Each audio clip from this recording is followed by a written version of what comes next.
Hey there, my amazing friends. Before we jump into today's video, I really need a little help from you. The channel is going through a rough patch, and your support truly matters. Let's try to reach 1,000 likes and 1,000 comments.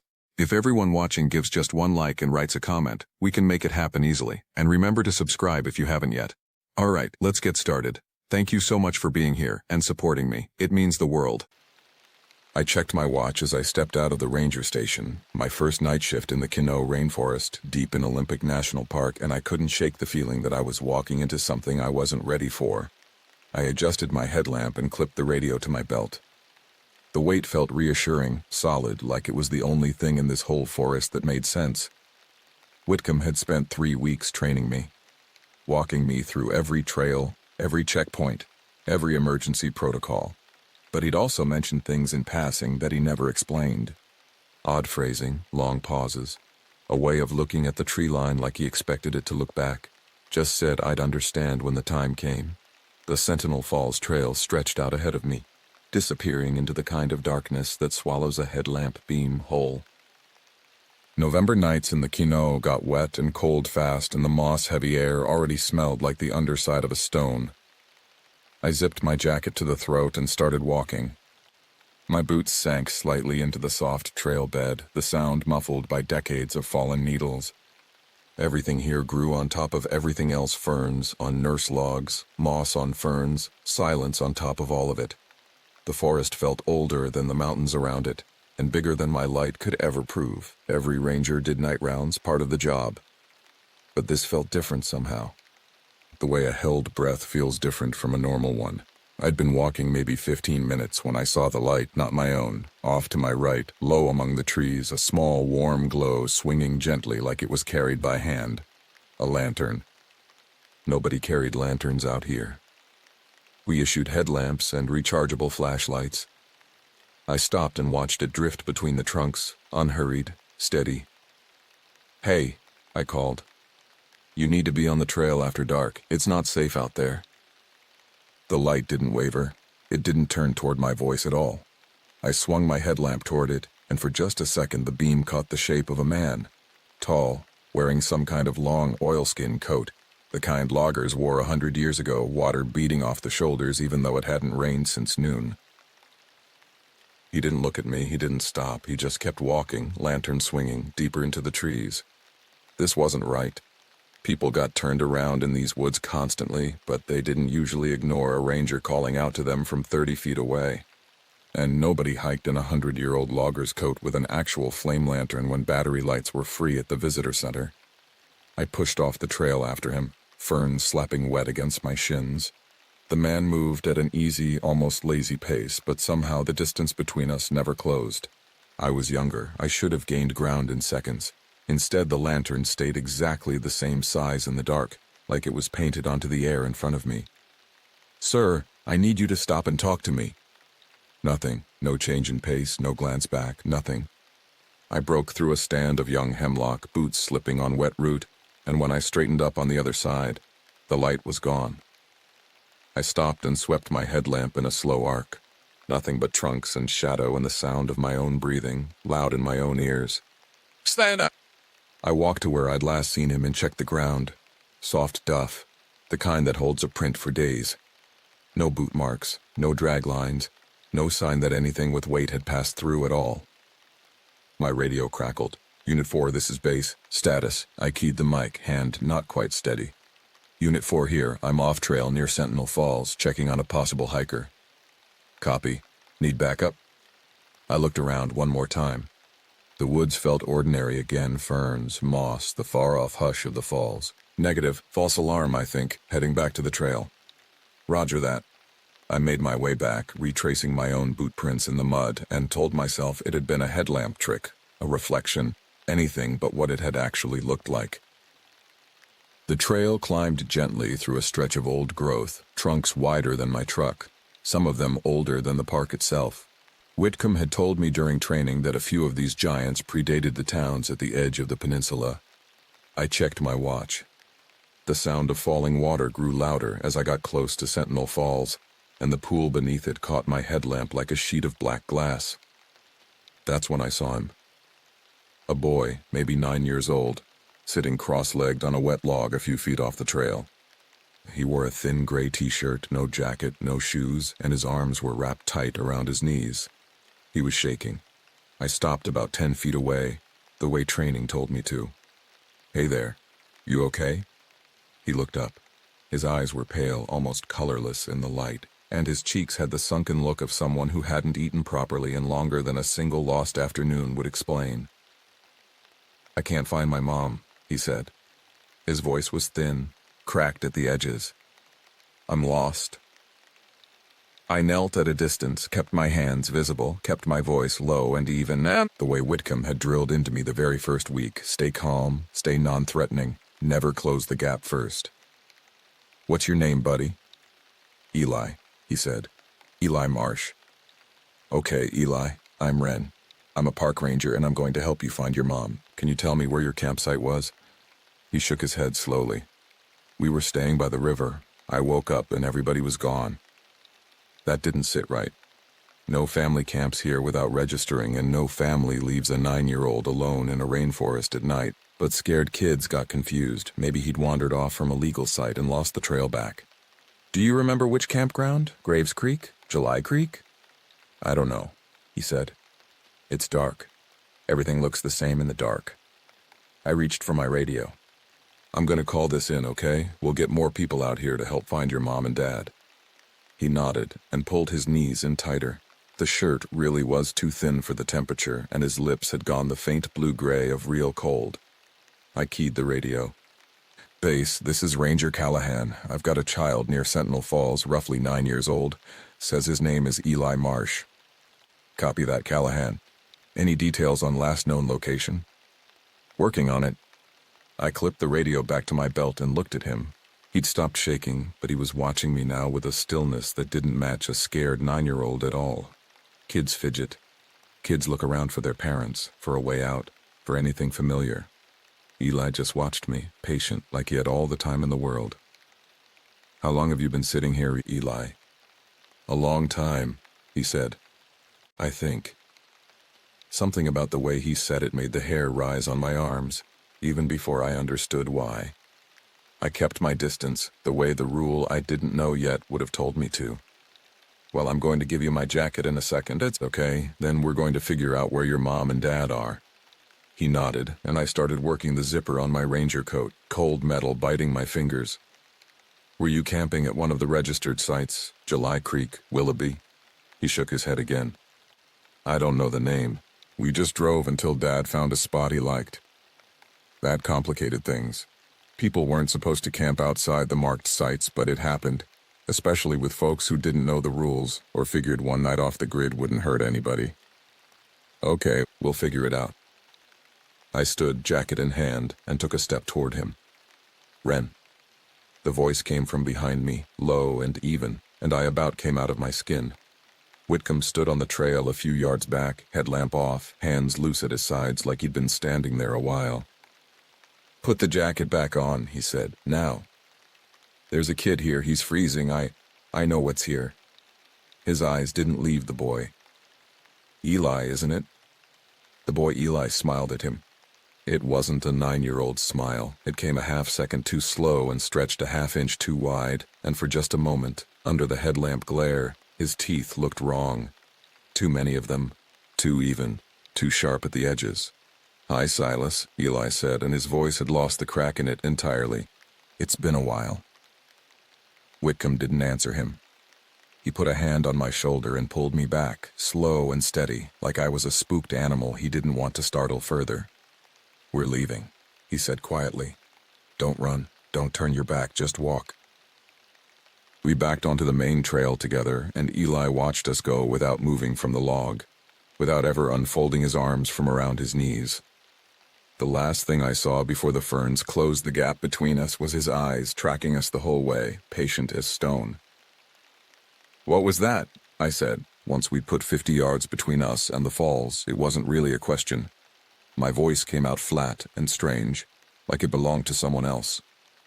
"That," Whitcomb said, "is Eli.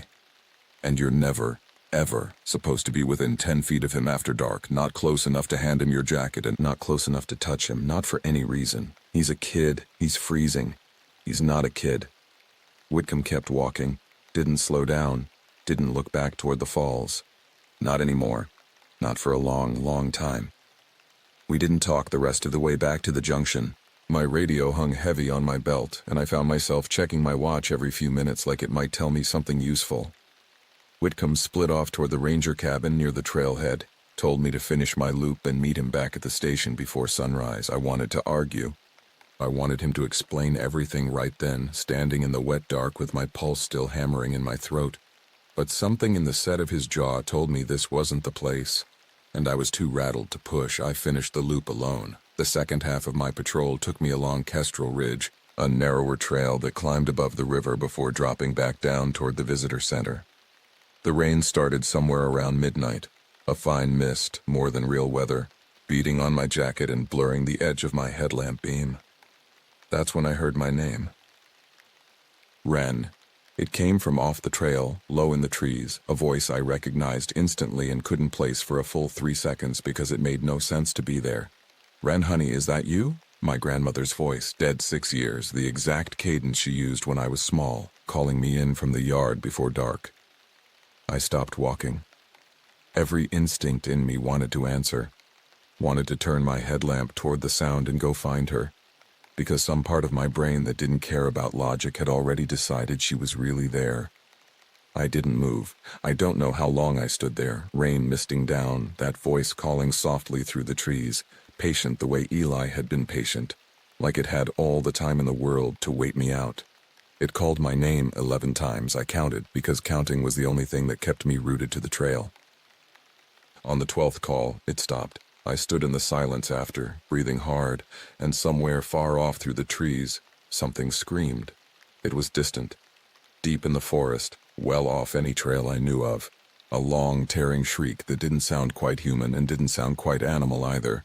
It cut off sharp, like someone had reached over and switched off a speaker mid-note. I froze, torn between two instincts that felt equally strong and equally wrong. Then, closer, much closer, maybe 50 yards up the trail ahead of me, I heard it again.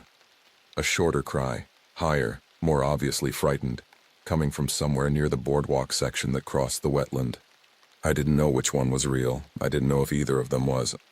I ran toward the closer one because it was the only choice that felt like it belonged to the job I'd signed up for, and because some buried piece of training told me that distance from the trail mattered more than anything else that night.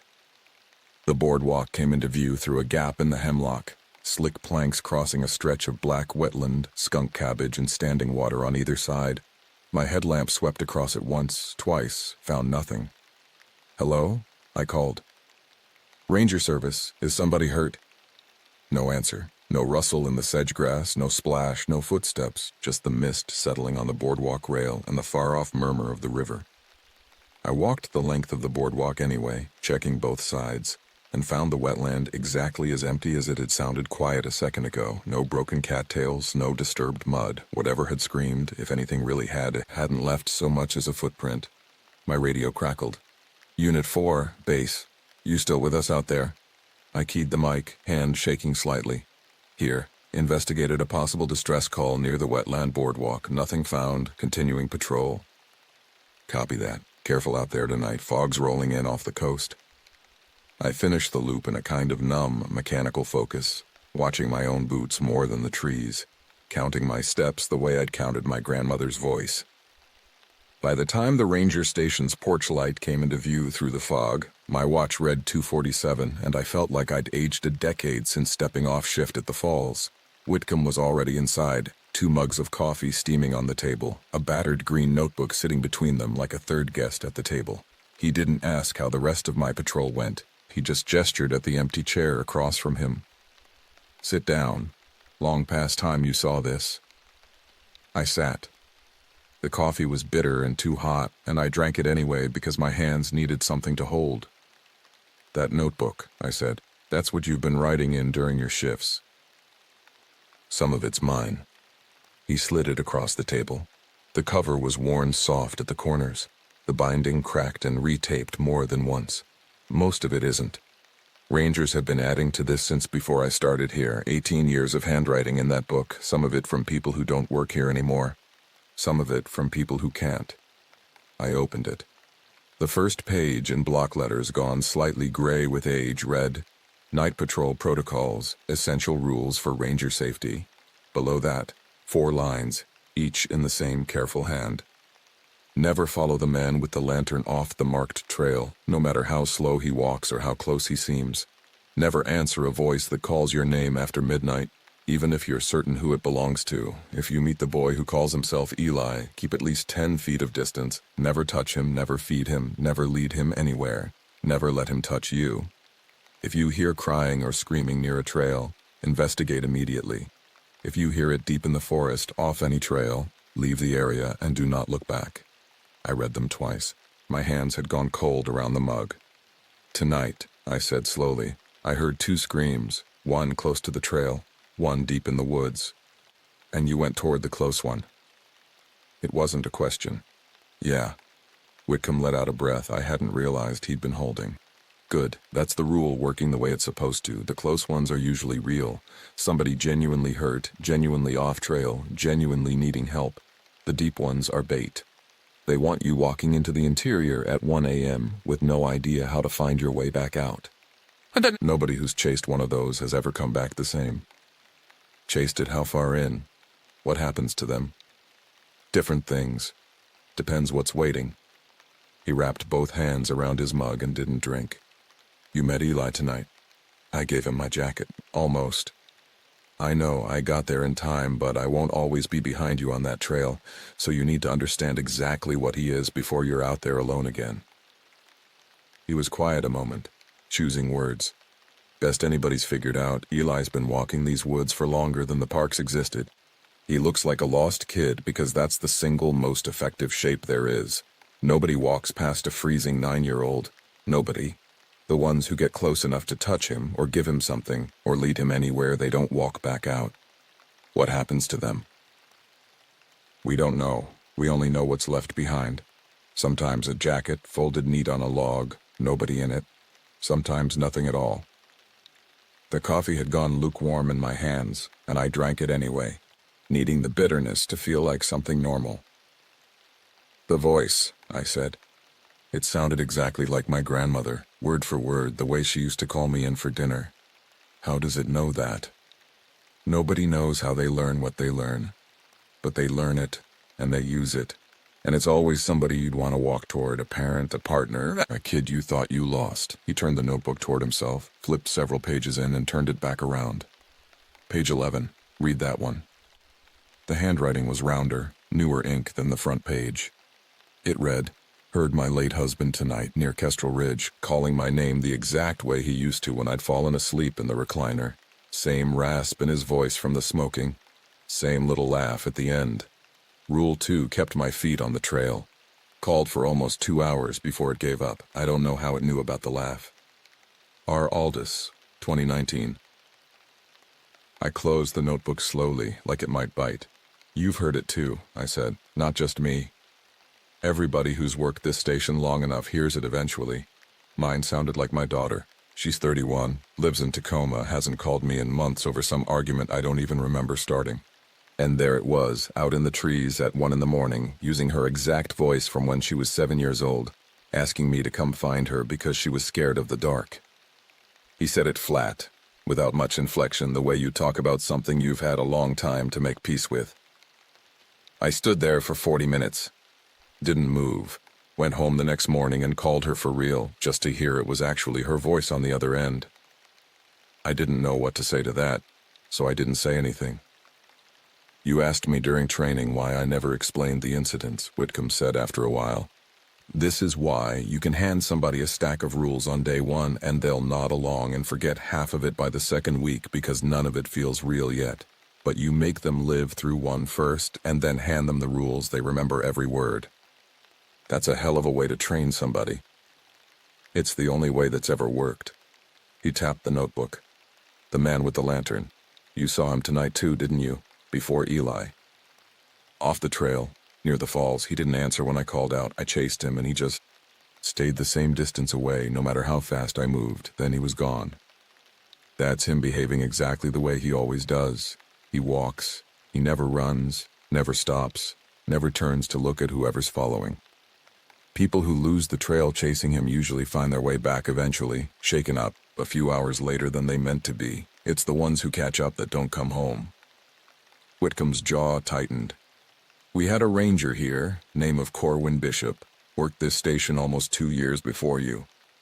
Followed the rules perfectly the whole time. Then one October night he radioed in that he was gaining ground on the Lantern Man and thought he could get a good look at him, maybe figure out who he actually was. That was the last transmission anybody got from him. We found his truck in the trailhead lot the next morning, radio on the passenger seat, flashlight still on, batteries run down to nothing, notebook sitting on the dash, open to the rules page like he'd read them one more time before he decided they didn't apply to him that night. They never found him? Not so much as a boot print. Whitcomb finally drank his coffee, grimaced at the temperature, drank it anyway. 2 years of doing everything right, and it took one night of curiosity to undo all of it. The rules aren't guidelines, Wren. They're not something you bend because you feel steady or brave or like you finally understand what you're dealing with. The second you think you've got this figured out enough to improvise, that's the night it gets you. I thought about Eli's slow, wrong smile. About the 11 calls of my name in a dead woman's voice. About how close I'd come to handing my jacket to something that had been waiting in these woods since before the park had a name. I understand, I said. Good. He closed the notebook and slid it back across the table to me. It's yours to carry now. Every ranger who works nights keeps it on them. Add to it if something happens that isn't already written down. Somebody who comes after you is going to need it exactly the way you needed it tonight. I took it. The weight of it in my hands felt different than it had a few hours earlier, heavier in a way that had nothing to do with paper and cardboard. Outside, gray light was starting to leak through the fog over the tree line. Another shift was ending. Another one, mine, would start again in 14 hours, and somewhere out past that porch light, Eli would still be sitting on a log by the falls, patient as ever, waiting for a ranger who hadn't learned the rules yet.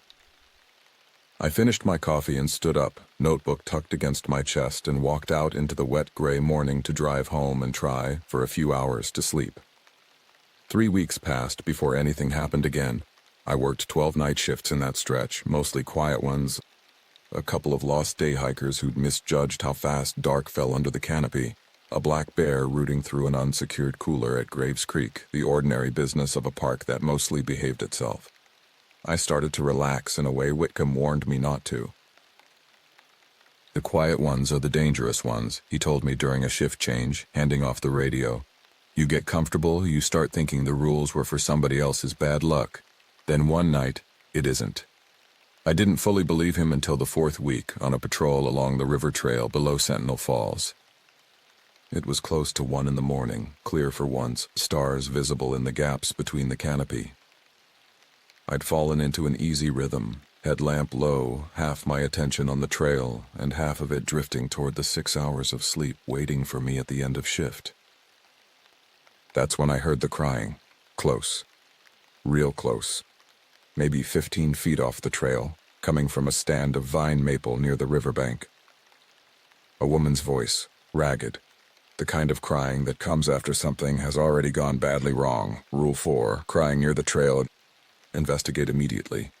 I moved toward it fast, radio already half raised to call it in, and found a woman sitting against a boulder at the water's edge, one leg bent at an angle that made my stomach drop. Real mud on her jacket, real blood, dark and drying along a gash above her eyebrow. Real fear in her face when my headlamp found her. Please, she said. My ankle, I think it's broken. I've been out here for hours. I keyed the radio immediately, gave base my location, requested a litter team and medical support, and knelt beside her the way training actually meant for me to close, hands on her, checking her breathing, her pulse, the wound on her head. Nothing about her felt wrong the way Eli had felt wrong. She was shaking with real cold, gripping my sleeve with real desperate strength, saying her name was Marisol, that she'd fallen scrambling down toward the water chasing a photo of the falls at night. that her husband was somewhere back at their campsite with no idea she was gone. I stayed with her for 40 minutes until the litter team reached us, and the whole time I kept running Rule 4 through my head like a mantra: close to the trail, investigate immediately. This was exactly what the rule was built for: a real person, genuinely hurt, who needed a ranger willing to run toward the sound instead of freezing at the edge of the trail second-guessing whether it might be something else. Whitcomb found me afterward, back at the trailhead, watching the ambulance pull away with Marisol strapped inside. "Good work tonight," he said. "That's the first time the rule actually paid off exactly the way you said it would. It pays off most of the time." He looked out at the dark tree line beyond the parking lot lights. "That's why the rule exists at all. If it never worked, nobody would trust it enough to use it on the night that matters. The Deep Forest Scream rule only works because rangers keep following the closed trail one, and it keeps saving real people. You can't have the second half of the rule without the first." It made sense in a way it hadn't quite clicked before. The rules weren't just about avoiding the things that wanted to hurt you. They were built, piece by piece, out of years of rangers learning to tell the real from the imitation, until the difference became something you could actually act on, fast, without hesitating long enough to get somebody killed either way. I added my own entry to the notebook that morning, hand shaking slightly from adrenaline and cold and 3 hours of missed sleep. Rule 4 confirmed: real tonight. Woman injured near river trail below Sentinel Falls, broken ankle, laceration, hypothermic, rescued safely. Followed protocol exactly as written. It works. W. Callahan Whitcomb read it over my shoulder and nodded once, the closest thing to praise I'd gotten from him in a month of shifts. The next real incident came 2 weeks later, and it was the one that finally taught me how much the rules didn't cover. I was 3 hours into a patrol along Kestrel Ridge, fog rolling in thick off the coast the way it did most nights that time of year, cutting visibility down to maybe 20 feet in every direction. My headlamp turned the mist into a solid white wall a few feet past my face, and I found myself navigating more by memory of the trail's curves than by anything I could actually see. That's when the fog in front of me thickened into a shape. Not the lantern man, not Eli. Something taller, broader, standing dead center on the trail, motionless, the fog curling around it like it was solid enough to disturb the air. No lantern, no glowing eyes, no sound at all, not even the small shift of weight a person makes standing still. I stopped walking. Every rule in the notebook ran through my head at once, and none of them said anything about this. "Ranger Service," I said, voice steadier than I felt. "Identify yourself." Nothing. No answer, no movement. Nothing but the fog swirling slow around a shape that might have been a person. Might have been a boulder wrapped in vapor, might have been nothing at all if I turned my headlamp off and back on. I did exactly that, off, then on. The shape was gone. I stood there a long moment, breathing hard, and then did the only thing that felt right given everything Whitcomb had taught me about improvising. I backed away slowly, radioed base with my exact location, and finished the rest of the loop, giving that stretch of trail the widest berth the path allowed. I told Whitcomb everything at shift change. He listened without interrupting, the way he always did, and when I finished, he was quiet long enough that I started to worry. "That's not in the notebook," he said finally. I figured. I didn't know what else to do, so I backed off and called it in. "You did the right thing. When you don't know what you're looking at, distance and daylight beat curiosity every single time. That's rule 0, even if nobody ever wrote it down, because it's the rule underneath all the others." He got up, poured 2 more cups of coffee, set one in front of me. "I've heard of that one from other stations, further up the peninsula. Something that shows up in heavy fog, doesn't do anything, doesn't chase, doesn't call your name. Just stands there like it's checking who's out walking that night. Nobody's ever come to harm from it directly, as far as anybody's recorded, but nobody's ever gotten close enough to find out what happens if you do. Should we add it to the notebook? You already did this morning, without meaning to. That's how most of these get written down. Somebody sees something new, backs off instead of pushing their luck, and lives to describe it the next morning." He nodded toward the notebook, sitting on the table between us. "Write it up before you forget the details. Fog, no sound, no pursuit. Vanished when the light cycled off and back on. Somebody a decade from now might need exactly that description on a foggy night like tonight's. I wrote it up while it was still fresh, hand steadier now that the adrenaline had burned off into plain exhaustion. Page after page of the notebook held entries just like mine, some in careful block print, some in a rushed scrawl that suggested the ranger had written it minutes after getting back to the station, hands still shaking. Names I didn't recognize, dates going back to a year before I was born, an entire quiet history of a park that most visitors would never know existed underneath the waterfalls and gift shop postcards. Winter came on hard after that, the kind of cold that turned the rainforest brittle and silver with frost some mornings. And the incidents slowed the way Whitcomb said they usually did once the visitor numbers dropped and the deep snow closed the high trails. I settled into the job in a way that felt almost normal.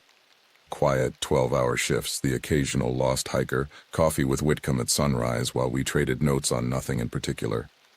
It was during one of those quiet mornings, snow falling soft outside the station windows, that I finally asked him the question I'd been sitting on since my first week. Why do you stay? 20 years of this, you could transfer anywhere. Desert park, coastal park, somewhere that doesn't have a boy on a log waiting to eat somebody's kindness. Whitcomb was quiet for a long time, long enough that I thought he might not answer at all. Somebody has to, he finally said. Families come through here every week all year. Hikers who've never heard of a place like this having rules for the dark. College kids who think camping off the marked sites is an adventure story to tell later. Most of them never see a single thing out of the ordinary. But some do, and when they do, they need a ranger nearby who actually knows what they're looking at, instead of one who freezes up, or worse, tries to be a hero. Have you ever had to step in, help somebody mid-encounter? Twice. His voice went quieter. A young couple camping illegally near the falls, maybe 10 years back now, came running into the station at 3 a.m, half-dressed. Said a boy in a gray shirt had been standing at the edge of their tent light for hours, asking to come in out of the cold. I drove out with them, helped them break camp in about 4 minutes flat. Their tent was ringed with bare footprints in the mud, small ones, kid-sized, worn deep in a full circle around the whole site, like whatever left them had been walking that same loop for hours, without ever once stopping. That couple left the park that night and never came back. I don't blame them. You said twice. Second one was a solo hiker, 3 or 4 years before you started. Followed a voice off-trail near Kestrel Ridge calling his name all night long. We found him the next morning, almost 2 miles in, sitting against a tree, wouldn't say a word for 6 hours straight. When he finally talked, he told us his mother had been out there with him the whole night, leading him deeper, telling him she knew a shortcut back to the trailhead. Something cold settled low in my stomach. His mother? Died when he was 14. Cancer. 22 years dead by the time that voice found him in the dark. Whitcomb stood, carried his empty mug to the sink, rinsed it slow. The voices don't only use the names of people who are still around to miss, sometimes that makes them worse, not better, because there's nobody left to call and check. I thought about the notebook entry from R. Aldous, the husband's laugh at the end of every call. About my own grandmother's exact cadence drifting through the mist on Kestrel Ridge weeks earlier. How do they know all that? The voices, the exact way somebody laughed, or the shortcut a mother would have mentioned? Nobody's ever figured that part out. Best guess anybody's put in that notebook is that they've been listening a long time. Longer than any of us have been alive.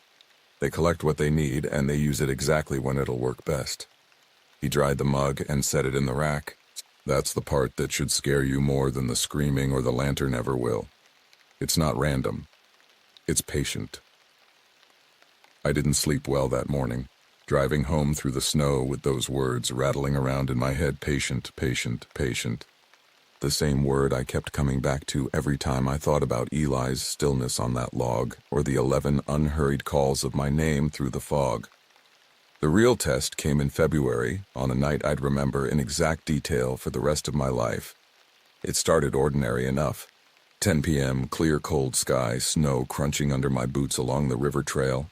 I was maybe 2 hours into the loop when I heard, unmistakably, a child crying near the trail's edge, the exact configuration Rule 4 was built for, close, distressed, real enough to demand a response. I moved toward it without hesitating, the way 4 months of training had wired into me by then. and found Eli sitting on a fallen log in the snow. No coat, bare feet blue-white against the white ground, sobbing in a way that felt in some animal part of my chest, completely unbearably real. "Please," he said between broken breaths. "It's so cold. Please, just this once." I stopped exactly 10 feet away, the way the rule demanded, hands empty at my sides, heart slamming against my ribs so hard I could feel it in my teeth. "I can't come any closer, Eli, you know that. I'm not going to hurt you." His voice cracked on the last word, high and small and utterly convincing. "I just want to be warm. Please, I'm so tired of being cold." Every instinct I had, every decent instinct a person carries into a job like this, screamed at me to close that 10 feet and wrap him in my jacket the way I'd almost done back in November. My hands actually moved toward my zipper before I caught myself, before 4 months of Whitcomb's voice in my head finally won out over 4 minutes of watching a child cry in the snow. "I'm sorry," I said, and my own voice broke a little too, because some part of me genuinely believed in that moment that I was failing him. "I can't." Eli went still. The crying stopped mid-breath, snapped off like someone had reached over and switched off a recording, and when he lifted his head to look at me, his eyes had gone flat and colorless and ancient, nothing like a frightened 9-year-old at all. "You'll come closer eventually," he said in a voice that had lost every trace of a child's crack. "They always do sooner or later. I have time." He smiled, that same half-second too slow smile, teeth catching the moonlight wrong. Too many of them, too sharp along the edges. Then he simply wasn't there anymore. No footsteps retreating, no rustle of brush, just an empty log in the snow where a boy had been sitting a moment before. I stood there shaking for a long time before I trusted my legs enough to walk back to the trail.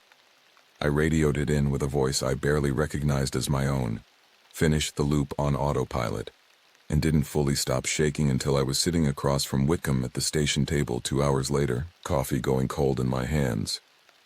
"You held the line," he said, once I'd gotten the whole thing out. I almost didn't. I had my hand on the zipper, Silas. Another few seconds and I don't know what I would have done. "But you didn't do it. That's the entire job, every single night, not being perfectly calm, not feeling nothing. Just holding the line for the 10 seconds it actually matters, even when every other part of you is screaming to do the opposite." He reached across the table and tapped the closed notebook between us. "Corwin held the line for almost 2 years before the one night he didn't. You held it in month 4 in the snow, with him crying real tears at you. That's not nothing. That's the whole job, right there." I wrote the entry myself that morning, hands still unsteady, and it took me 3 tries to get the wording right. Eli attempted a new approach tonight. Real tears, real cold, real desperation, no different in presentation from an actual lost child in genuine danger. Held 10 feet of distance the entire encounter despite significant emotional pressure to close it. He acknowledged the pattern himself before vanishing, said we always come closer eventually, said he has time. Recommend future rangers understand the crying is not evidence of anything. 10 feet every time, no exceptions, no matter how convincing it gets. W. Callahan Spring. Thawed the high trails slow that year, and with the melt came the tourists again, whole families crowding the boardwalks at July Creek. School groups tramping through the Moss Cathedral with their teachers reading facts off laminated cards. Daylight in the Quinault felt like a different park, entirely green and dripping and ordinary. Nothing in it that a person couldn't explain with a field guide. Night shift never stopped being what it was, though, no matter how loud the parking lot got by noon. By late April, I'd logged 11 documented incidents in the notebook, 5 of them my own entries, the rest cross-referenced from Whitcomb's or older hands whose names I'd never put a face to. I'd learned to read the forest at night the way I imagined a sailor learns to read weather, not consciously, not by running through a checklist, but by feel, by the specific quality of silence that meant something was different tonight than it had been the night before. It was on one of those different nights, a warm one in early May with the river running high off the snowmelt, that I met something the notebook had no page for at all. I was crossing the suspension bridge below Sentinel Falls a little after midnight when the whole structure went still under my feet. Not stopped swaying, which bridges like that never fully do, but still in a way that felt deliberate, like something had reached out and pinned the cables in place. Halfway across, in the middle of the span, stood a woman in a pale dress soaking wet, water running off the hem in a steady stream that never seemed to run out. She wasn't looking at me. She was looking down into the river below at something only she could see. I stopped a good 20 feet back, remembering Rule 0 even though nobody had ever formally written it down. Distance and daylight beat curiosity every time. "Ma'am," I said, keeping my voice level. "Are you all right?" She didn't answer. She didn't turn. Water kept running off the hem of her dress, pooling on the bridge planks and dripping through the gaps into the river far below, an amount of water that made no physical sense for a single soaked garment to hold. I keyed my radio, gave base my location, and watched her the entire time, careful not to blink for longer than I had to. She never moved. Not a shift of weight, not a turn of the head, nothing at all except that endless, quiet drip of water that shouldn't have still been coming. When my backup arrived 20 minutes later, another ranger named Odalis, 2 years senior to me, the bridge was empty. No woman. No pooled water on the planks, not even a damp patch to prove she'd stood there at all. We wrote it up together back at the station, comparing notes while Whitcomb listened without saying much. "There's an old one like that a few pages back," he said eventually, flipping through the notebook until he found it. "Different bridge, different decade, same description almost word for word, wet dress, standing still, looking down at the water.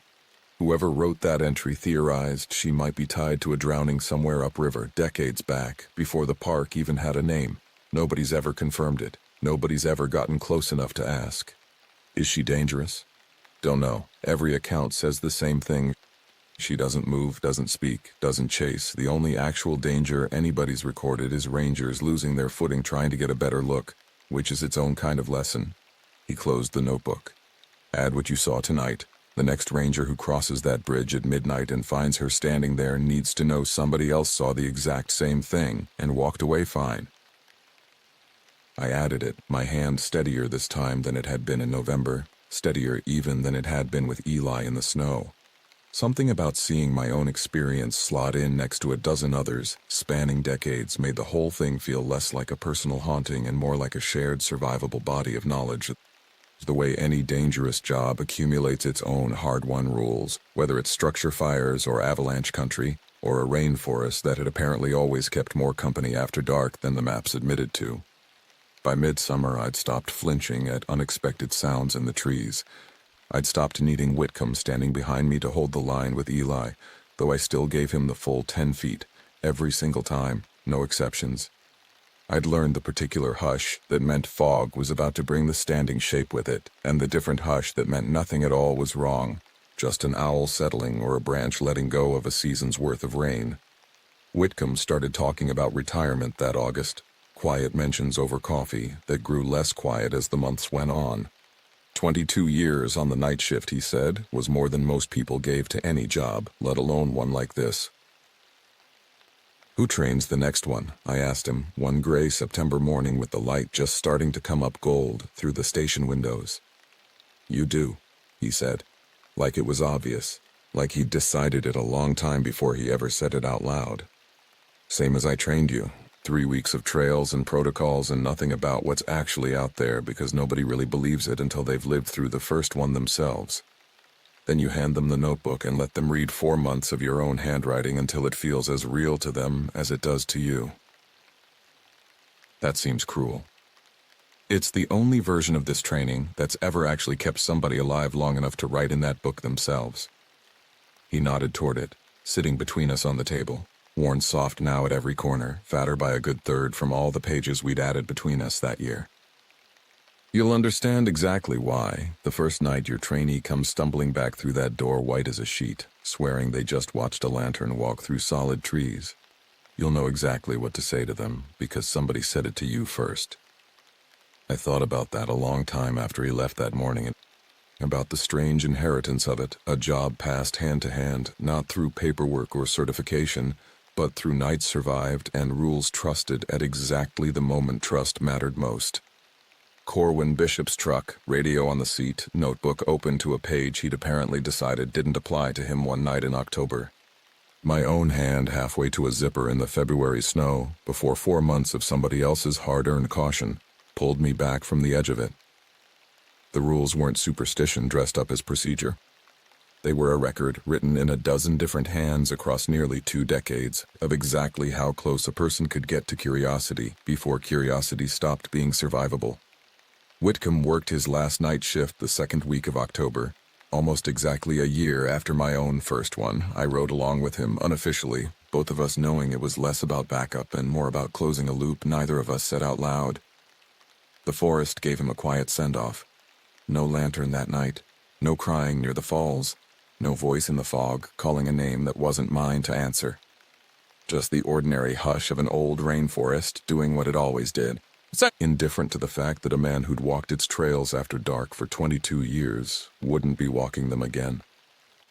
"Feels wrong," I said near the end, as the porch light of the station came into view through the trees. "All that time and it doesn't even show up to say goodbye." "It doesn't care about goodbyes," Whitcomb said. "It was here before I started and it'll be here after you're done too. That's not something to take personally. It's just weather in its own way.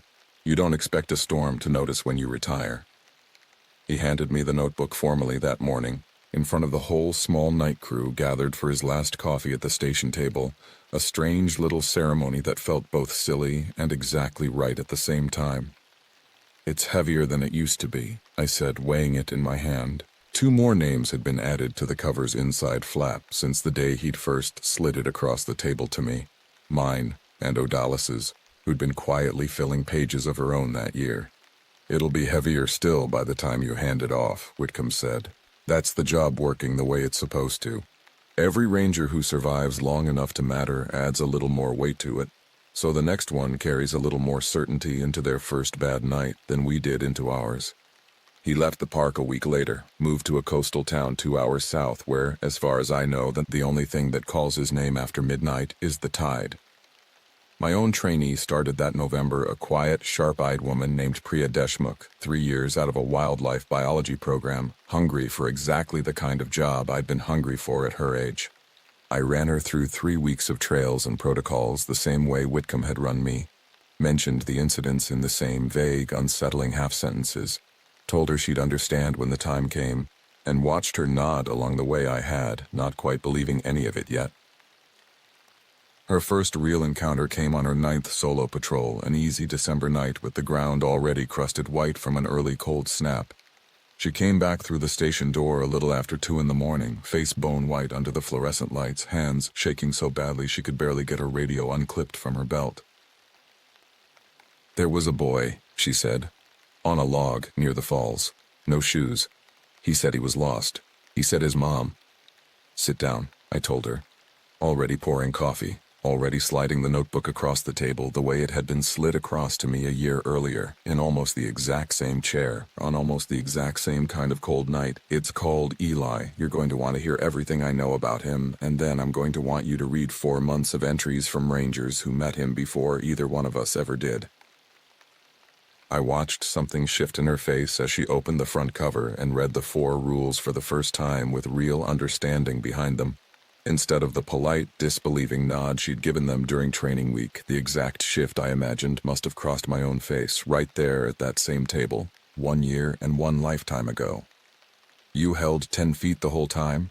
I asked her. I didn't know what else to do. Something about him felt wrong before he even opened his mouth. "Good instinct. That instinct is going to keep you alive out here longer than any rule I could ever write down for you." I tapped the open page. "Add your own entry when you're steady enough to hold the pen. Every account matters. Somebody 2 years from now standing exactly where you're standing tonight is going to need to read it." She wrote her entry with a shakier hand than mine had managed on my first try, but she wrote it, word for careful word, and I read it over her shoulder the way Whitcomb had read mine, not correcting anything, just present, just making sure the weight of the notebook had somewhere real to land. By the following autumn, 2 full years into the job, I'd stopped counting incidents the way I had that first winter. They'd become less a list of individual terrors and more a single ongoing relationship with a forest that had always, apparently, kept more company after dark than any trail map admitted to. I knew the particular quiet that meant the lantern man was somewhere nearby, still walking his endless, unhurried route through the old growth. I knew the exact 10 feet of ground that kept Eli's patience from ever quite becoming a threat. I'd learned the hard way which screams to run toward and which to leave swallowed by the trees, trusting that the notebook's decades of accumulated grief and caution knew something my own instincts alone never could have taught me fast enough. On the second anniversary of my first shift, I worked the same loop I had that very first November night: Sentinel Falls, Kestrel Ridge, the wetland boardwalk, at the suspension bridge below the falls where the wet woman sometimes stood looking down at water only she could see. I hadn't planned it that way. The schedule simply landed that way, and once I noticed the coincidence, I decided to let it stand, curious whether the forest would notice the anniversary the way I did. It didn't, not obviously. No grand confrontation, no final test waiting to prove how far I'd come. Just an ordinary cold night, mist low over the river, my headlamp beam cutting the same familiar cone of light through trees that had stopped feeling foreign to me somewhere in the second year, even though I never once let myself forget what walked among them after dark. I did see the lantern once, far off through the trees near the falls, swinging its same slow, unhurried rhythm. I didn't follow it. I never followed it anymore. Not since that first night when I'd learned exactly how far it could lead someone, before the distance itself became the danger. I simply noted its position, radioed it in as a matter of routine, and kept walking my own patrol at my own pace, the way 22 years of somebody else's hard caution had taught me to. Near the falls, the log where Eli usually sat was empty, moonlight pooling silver on the wet bark. No boy waiting on it that particular night. Some nights he wasn't there at all.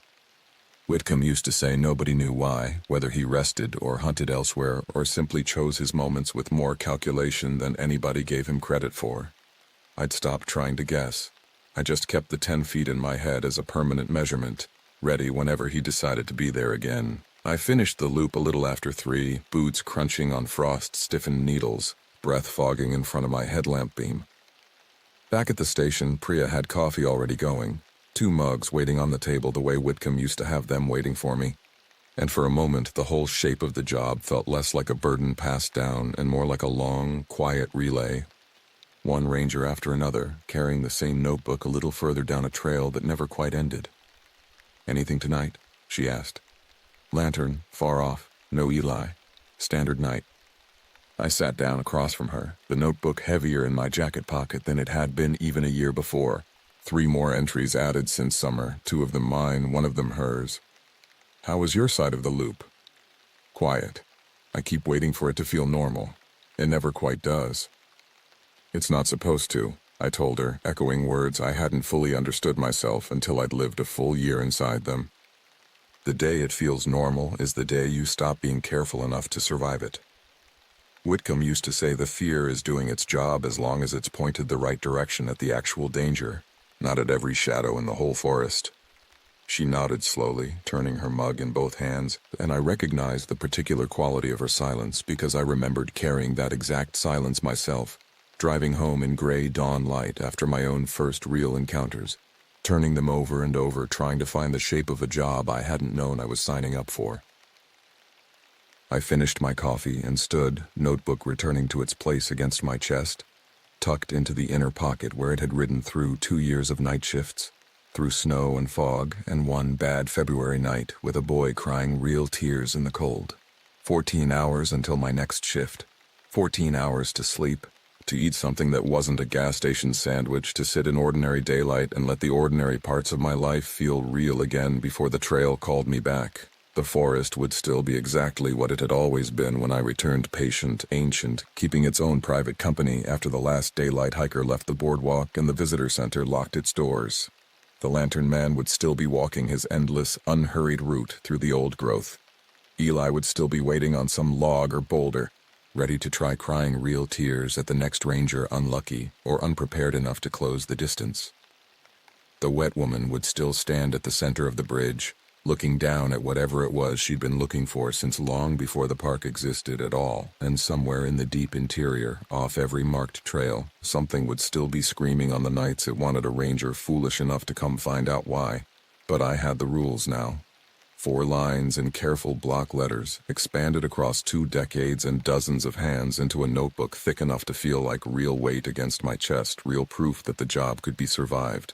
Not by courage alone, and not by disbelief, but by trusting a system built out of every ranger who'd come before me and lived long enough to write down exactly what had almost killed them. I walked outside into the cold, gray dawn, got into my truck and let the engine settle into its familiar idle while the heater slowly chased the chill out of the cab. 2 years ago, I would have laughed at anyone who handed me a notebook of rules for surviving a national park after dark. Now it felt like the single most important object I owned, more important than my badge, more important than the radio clipped to my belt. I pulled out of the station lot and drove toward home through a forest that had taught me, one careful night at a time, that some things in these mountains could never be fully explained, only respected, only survived. The rules worked as long as somebody trusted them enough to follow every line, every time, with no exceptions carved out for a night that felt different or a face that looked convincing enough to be real. Corwin Bishop had trusted them for almost 2 years before deciding, just once, that his own curiosity mattered more than a rule written by somebody else's hard experience. His truck sat empty in that parking lot for exactly 1 morning before it was towed away. Radio and flashlight and an open notebook, the only proof he'd ever worked here at all. I didn't intend to be the next name added to that particular kind of story. 14 hours until my next patrol, 14 hours to rest, and then Sentinel Falls Trail would be waiting again. The same lantern swinging its same slow rhythm somewhere off in the dark. The same log by the falls ready to hold whatever shape of a lost child it decided to wear that night. The same fog ready to thicken into something standing perfectly still at the edge of visibility. Patient as the mountains themselves. I believed in all of it now, completely, the way I hadn't on that first uncertain walk out of the station a year and a season earlier. I'd seen too much by then to keep pretending otherwise. And some part of me was almost grateful for that certainty, because uncertainty out here was the one thing the forest always seemed to know exactly how to use against a person. I had the notebook. I had 2 years of nights, survived one careful rule at a time. I had a trainee learning the same hard lessons a season behind me, adding her own steady handwriting to a book that would keep growing long after both of us had moved on to other stations, other quiet coastal towns, where the only thing that called anybody's name after midnight was an ordinary tide coming in. The mountains would keep their secrets exactly as long as they wanted to.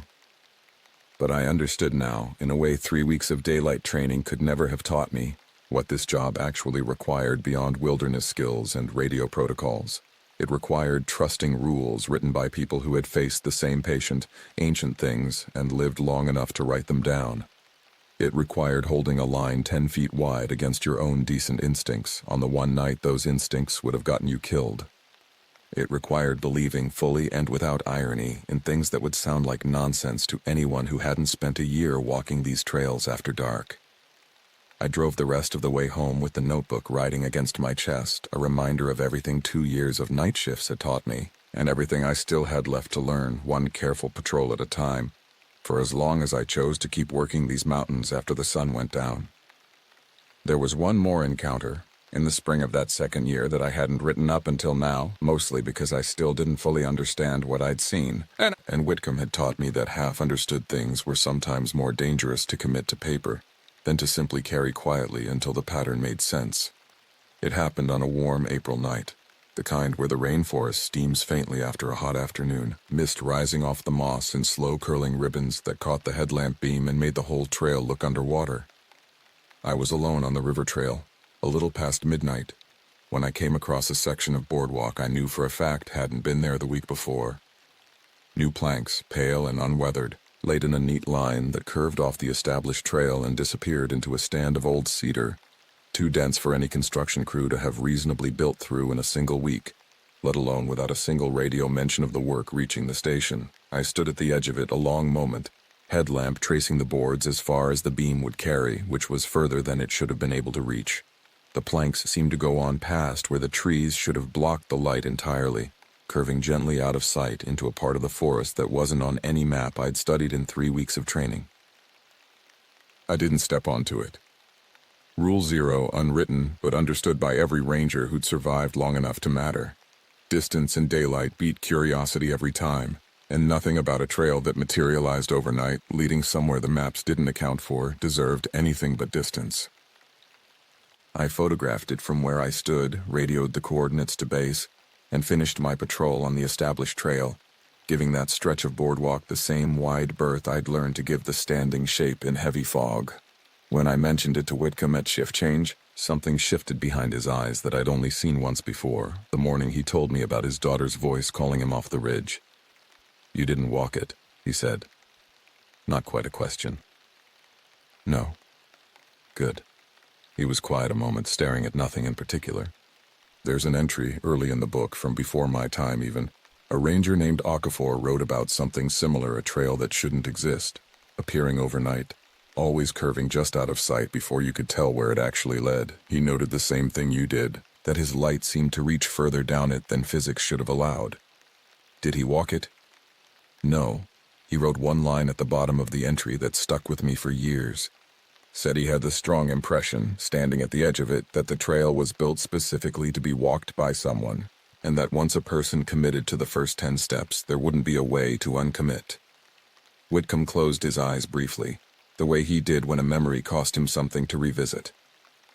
He recommended reporting it, photographing it if possible, and letting it be. By morning it was gone. No trace, no disturbed ground, nothing to suggest fresh planks had ever been laid at all. I checked the location again on my next patrol, 2 nights later. The boardwalk was gone exactly the way Okafor's account predicted, the ground beneath where it should have been undisturbed, no post holes, no compressed earth, nothing but ordinary moss and root the whole way through. I wrote up the encounter that morning, cross-referencing Okafor's much older entry, and added my own note beneath it. Confirmed similar phenomenon, decades later, same description. New boardwalk trail appearing overnight, curving out of sight past where physics should limit visibility. Did not walk it. Gone by the following patrol, no physical trace remaining. Recommend continued Rule 0 report. Photograph. Never step onto anything the maps didn't put there. W. Callahan. Reading. Okafor's decades-old handwriting beside my own felt strange in a way I hadn't expected. A kind of quiet company across a stretch of years neither of us had shared, bound together by nothing but the same patch of forest and the same good sense not to find out what waited at the end of a trail built to be walked exactly once. It became, over time, the thing I understood best about the job, not the specific shapes the danger wore, which seemed to change with every decade and every ranger's own private fears, but the constancy of the response underneath it, distance, documentation, trust in the accumulated caution of everyone who'd stood in roughly the same spot before you and made it home to write about it.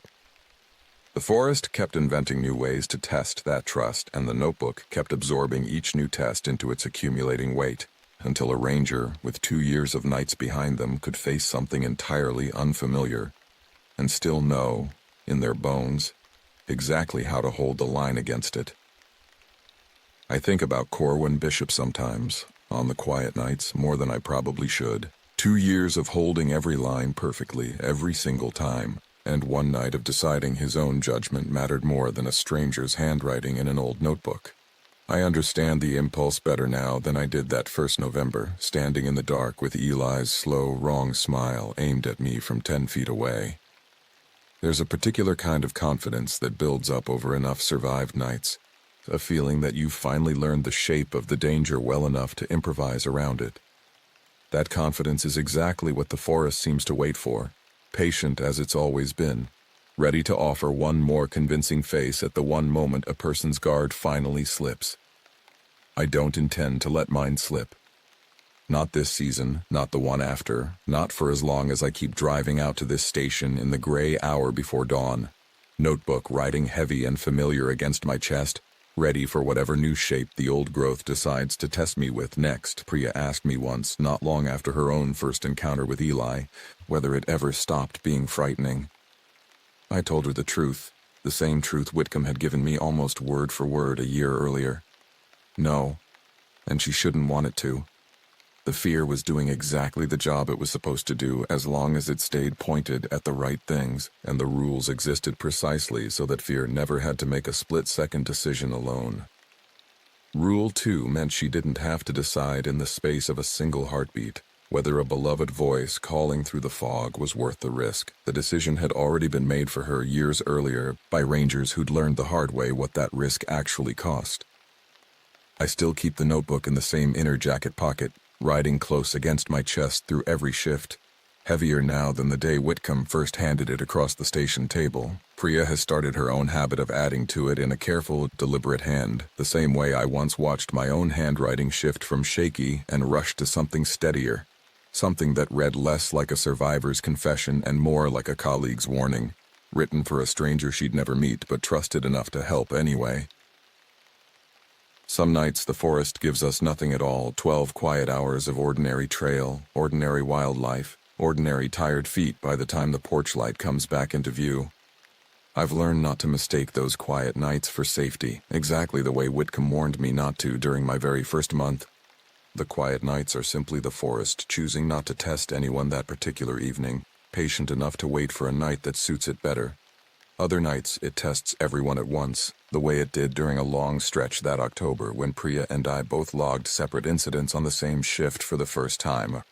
Her with the lantern, drifting along the ridge trail exactly the way it had drifted for me 2 years earlier, and me with the standing shape in fog near the suspension bridge, unmoving, patient, gone, the instant my headlamp cycled off and back on. We compared notes over coffee afterward, notebook open between us, and I found myself saying something I hadn't quite planned to say out loud.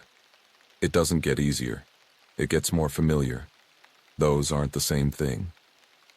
She nodded slowly, turning her mug in both hands the way I still caught myself doing on cold mornings. Familiar's enough, though. Some nights. Some nights, I agreed. Other nights you just hold the line and trust that familiar will come back around eventually. Outside, the sun was coming up gray and gold through the station windows, turning the whole rainforest ordinary again for a few hours. Ferns and moss and the far-off hush of the falls, nothing in any of it that a person couldn't explain with a field guide and a little patience. I finished my coffee, tucked the notebook back against my chest where it belonged, and thought, not for the first time, about all the rangers whose handwriting filled its pages. Some retired to quiet coastal towns, some still working other stations further up the peninsula, and at least one whose truck had been found empty in a trailhead lot, with the notebook open to a page he'd apparently decided didn't apply to him anymore. 14 hours until my next shift. 14 hours to sleep, to sit in ordinary daylight, to let the ordinary parts of a life feel real again before the trail called me back into a rainforest that had never once, in 2 full years, stopped keeping its own private company after the visitor center locked its doors for the night. I drove home through the morning light with the notebook riding warm against my chest. 4 rules, and 2 years of accumulated caution standing between me and everything patient and ancient, still waiting out there in the old growth. The forest would keep its secrets exactly as long as it wanted to. I understood finally that this was not a problem to be solved, only a condition to be respected, one careful patrol at a time, for as long as I chose to keep walking these particular trails after the sun went down. That understanding, more than any single encounter, is what actually got me home safe every morning. Not courage, not disbelief, just a thin green notebook worn soft at every corner, and enough humility to trust every line of it completely, especially on the nights my own judgment insisted it knew better. I think about that first night often, the lantern swinging steady through the trees, Eli's slow half-second smile, my grandmother's voice calling patiently through the fog 11 times before it finally gave up and let the silence have the trail back. None of it felt survivable then. All of it feels, now, like the exact shape of the job I signed up for without knowing it, one careful rule at a time, one honest entry in a worn green notebook, passed hand to hand down a trail that never really ends, only changes hands with the season, and waits, patient as ever, for whoever walks it next. I turned my Jeep onto the switchback logging road, tires grinding over loose shale as I climbed higher into the North Cascades. The peaks ahead vanished and reappeared through drifting cloud, the way mountains do when they'd rather not be looked at directly. 5 hours of driving had left my shoulders locked tight, but there was something almost weightless about putting that much distance between myself and Portland. The layoff notice from the architecture firm was 11 weeks old now. Renata had moved out the month before that, and it said she needed to figure out who she was without somebody else's blueprints hanging over her life. Between the two of them, I'd stopped feeling like I belonged anywhere in particular. A season alone at a fire lookout, I told myself, was exactly the kind of nothing I needed. The Jeep's engine complained on a steep grade, the old four-cylinder straining under gear I probably didn't need for 6 months of near-total isolation. I cracked the window and let the cold pine air scour out the stale cabin smell of fast food and gas station coffee. For the first time since the divorce papers went final, something in my chest loosened. My phone had lost signal 20 minutes back, but the hand-drawn map the district office had mailed me kept me climbing the right fork every time the logging road split. The sun was already low, throwing long blue shadows across the gravel, and the forest pressed closer on both sides the higher I went, trunks crowding the road like an audience that had gathered to watch me pass. A weathered sign, lettering half swallowed by lichen, marked the final turn. Lookout Station 9. I followed a rutted spur another mile until the trees opened onto a small clearing, and there it was, a squat, cedar-shingled cabin at the base of the actual lookout tower, a 40-foot steel structure rising above the canopy with a glassed observation room at the top. I parked beside a Forest Service pickup already sitting in the clearing and killed the engine. The silence that followed felt almost physical. No traffic, no distant highway hum, nothing but wind moving through the crowns of the trees far overhead, and somewhere off past the tree line, the muffled rush of falling water. The cabin door opened before I'd even gotten my boots on the ground. A man stepped out, broad-shouldered, gray crew cut, the kind of weathered face that had spent 30 summers squinting into smoke on the horizon. He didn't smile. "Teal?" he asked, voice like gravel under a tire. "That's me." I offered my hand. "You must be Leland." He shook it once, hard, palm like sandpaper. "Made good time. Wasn't expecting you till full dark." His eyes moved over me the way you'd size up a length of rope before trusting your weight to it. Whatever conclusion he reached, he kept it to himself. "Got gear? I'll help you haul it in before I head back down the mountain." I carried my duffel and 2 boxes of books and kitchen odds and ends from the Jeep, everything I decided was worth bringing into 6 months of nothing. Leland raised an eyebrow at the boxes but didn't comment. Inside, the cabin was small and efficient. A wood stove in one corner doubling as the only heat source, a narrow bed against the far wall, a desk cluttered with topographic maps and a hand-crank weather radio. A ladder in the corner led up through a hatch to the tower's observation deck. "Radio check-ins go through that set." Leland nodded at an old sideband unit bolted to the desk. "Solar keeps the batteries up most days. Generators out back if the weather turns, but go easy on the fuel supply runs, are once a month." "I read through the district handbook twice on the drive up," I said. "Is there anything specific to this station that wasn't in the packet?" Something shifted behind Leland's eyes. He reached into his jacket and produced a folded, laminated sheet, edges gone soft from handling. "This wasn't in your packet," he said, and held it out. I unfolded it. A typed list, 6 items, under a handwritten header, Station 9, Rules for Night. "What is this?" I scanned the first 2 lines, and my confusion deepened with every one after that. 1. Do not answer any voice that calls your name after dark, no matter whose voice it uses. 2. If you hear crying near the tower base after sunset, do not go down to investigate. Radio it in and wait for daylight. 3. If you see a second version of yourself anywhere below the tree line, do not wave, do not call out, do not acknowledge it in any way. There were 3 more, each stranger than the last. I looked up at Leland, waiting for the joke to land somewhere. This some kind of hazing thing? Scare the new guy his first night? Leland's expression didn't move. "No joke, Teal. Those rules are the only reason you'll still be standing here in 6 months." I laughed, more out of nerves than humor. "Come on, this is campfire stuff, local color for the tourists." Corbin Ashford thought the same thing. Leland's voice went flat. "Ranger before you, good one too. Decided partway through his season that some of those rules didn't really apply to careful people." He tapped the laminated sheet. "Ignored Rule 3. Radioed in one morning that he'd seen himself standing at the tree line the night before, just watching the cabin. Next check-in, nothing. We hiked up 2 days later, cabin empty. Radio, wallet, boots all still there. No sign of him since. The chill that ran down my spine had nothing to do with the mountain air. You can't actually believe. Don't much care what you believe. Leland cut me off, not unkindly, just final. Care whether you follow the list. Check in by radio, 8 a.m. and 6 p.m., every day without fail. Report anything unusual, but only during daylight. After dark, you're inside, door barred, and you stay there no matter what you hear. I folded the sheet slowly, unsure how a person was supposed to respond to something like that. Part of me still wanted it to be an elaborate joke, some tradition new lookouts got put through their first week, but Leland's face held nothing that looked like a man enjoying himself. Understood, I said finally. Follow the list. Check in twice a day. He nodded, satisfied enough, and pressed a set of keys into my palm cabin, storage shed, the padlock on the propane tank. Supply runs every 4 weeks, next one's in 3.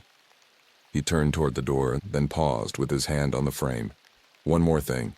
If you decide to hike out before your 6 months are up, radio first. I'll come get you myself. Don't try to walk that logging road alone after dark, no matter what's chasing you off this mountain. He left me with that, climbed into his truck, and I stood in the doorway, watching his taillights wind down through the trees until the sound of the engine faded completely into the wind. The silence that followed was total in a way I'd never actually experienced before, not once, not even camping. I stepped back inside and read the 6 rules again, slower this time, in the fading afternoon light through the cabin's single window. Ridiculous, I muttered to the empty room. But I didn't throw the list away. I pinned it instead to a corkboard above the radio desk, right where I'd see it every single morning.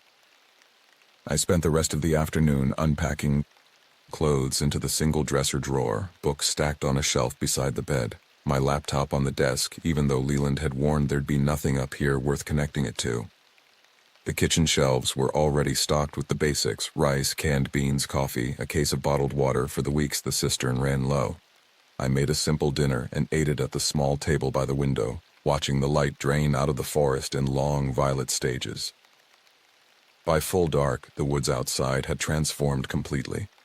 What had looked merely quiet in the fading afternoon now read as something closer to solid. A wall of black pressing up against the small circle of lamplight spilling from the cabin windows. I caught myself thinking about the list. Voices, crying near the tower base. A second version of myself at the tree line. "Get it together, Teal," I said out loud, and my own voice sounded too loud and too thin in the quiet cabin. It's just mountain folklore. Every remote posting has some version of this. I washed my one dish, banked the wood stove for the night, and tried to focus on the parts of this that were actually good. No more circling the same 3 arguments with Renata until midnight. No more running into old coworkers at the grocery store, watching them decide in real time whether to mention the layoff. Just quiet and altitude and 6 months to figure out who I was when nobody else was around to have an opinion about it. The bed was narrow, but the mattress was decent, and I'd left the window cracked an inch to let in the night air crickets, an owl somewhere down slope, the distant steady rush of the waterfall I still hadn't located on the topo map. I lay there a long while, the rules list sitting folded on the nightstand where I'd carried it from the corkboard without quite deciding to. Its 6 absurd warnings glowing faintly white in the dark. Complete isolation, I reminded myself. That's what I signed up for. I just hadn't expected it to come with terms and conditions. I don't know what time it was when the voice woke me. Not a dream. I came up out of sleep the way you do when something in the room has actually changed. Heart already going before my mind caught up. Marcus, my own name spoken low and clear from somewhere just outside the cracked window. And the voice was Renata's. Not close to Renata's. Exactly Renata's. Down to the particular rasp she got in the back of her throat late at night. The exact way she used to say my name when she wanted me to wake up and talk instead of sleep. "Marcus, I know you're awake. I drove all this way. Just come outside." Every rational part of my brain understood, instantly and completely, that my ex-wife had not driven 11 hours up an unmarked logging road in the middle of the night to stand outside a fire lookout cabin. And yet my body was already half sitting up, already reaching for the window latch before Rule 1 surfaced in my memory with enough force to stop my hand. Do not answer any voice that calls your name after dark, no matter whose voice it uses. I sat frozen on the edge of the bed, hand hovering an inch from the window frame while the voice called my name 4 more times, each one a little softer, a little more wounded. Exactly the register Renata used to slide into during our worst fights, the one designed to make me feel like the cruelest man alive for not immediately capitulating. I didn't answer. I didn't move to the window. I sat in the dark with my heart slamming against my ribs and my hands pressed flat against my knees to keep them still. And after what felt like 20 minutes but was probably closer to 5, the voice simply stopped. No footsteps retreating, no sound of a car, just silence dropping back into place like nothing had disturbed it at all. I didn't sleep again that night. I lay staring at the dark ceiling until gray light finally started leaking through the window, and only then did I let myself get up, boil coffee with hands that wouldn't quite hold steady, and sit at the radio desk staring at the rules list until the 8 o'clock check-in window opened. "Station 9 to base," I said, keying the mic. "First night complete, nothing to report."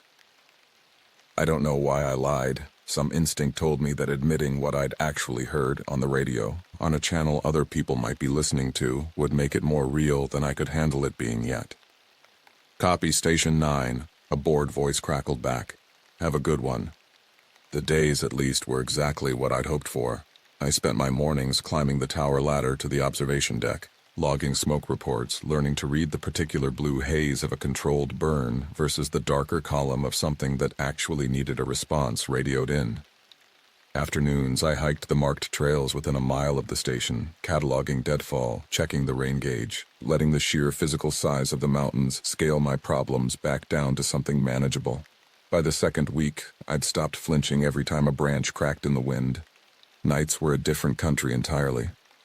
The crying started on day 9. I was reading by lamplight, maybe an hour after full dark, when I heard it, a child's crying, thin and broken, coming from somewhere near the base of the tower itself, 40 feet below my cabin window. It didn't sound distant. It sounded close enough that some deep old part of my brain insisted a real child was actually down there, alone, cold, needing exactly the kind of help I was supposedly stationed up here to provide. Rule 2 surfaced before I'd even fully stood up.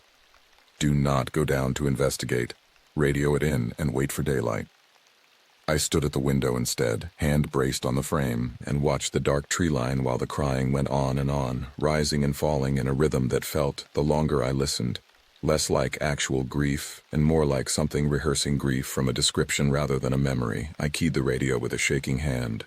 Station 9 to base. Reporting sounds consistent with a distressed child near the tower base. Following protocol, not investigating until daylight. The night dispatcher's voice came back careful, deliberate. Copy that, Station 9. Confirmed received. Stay inside.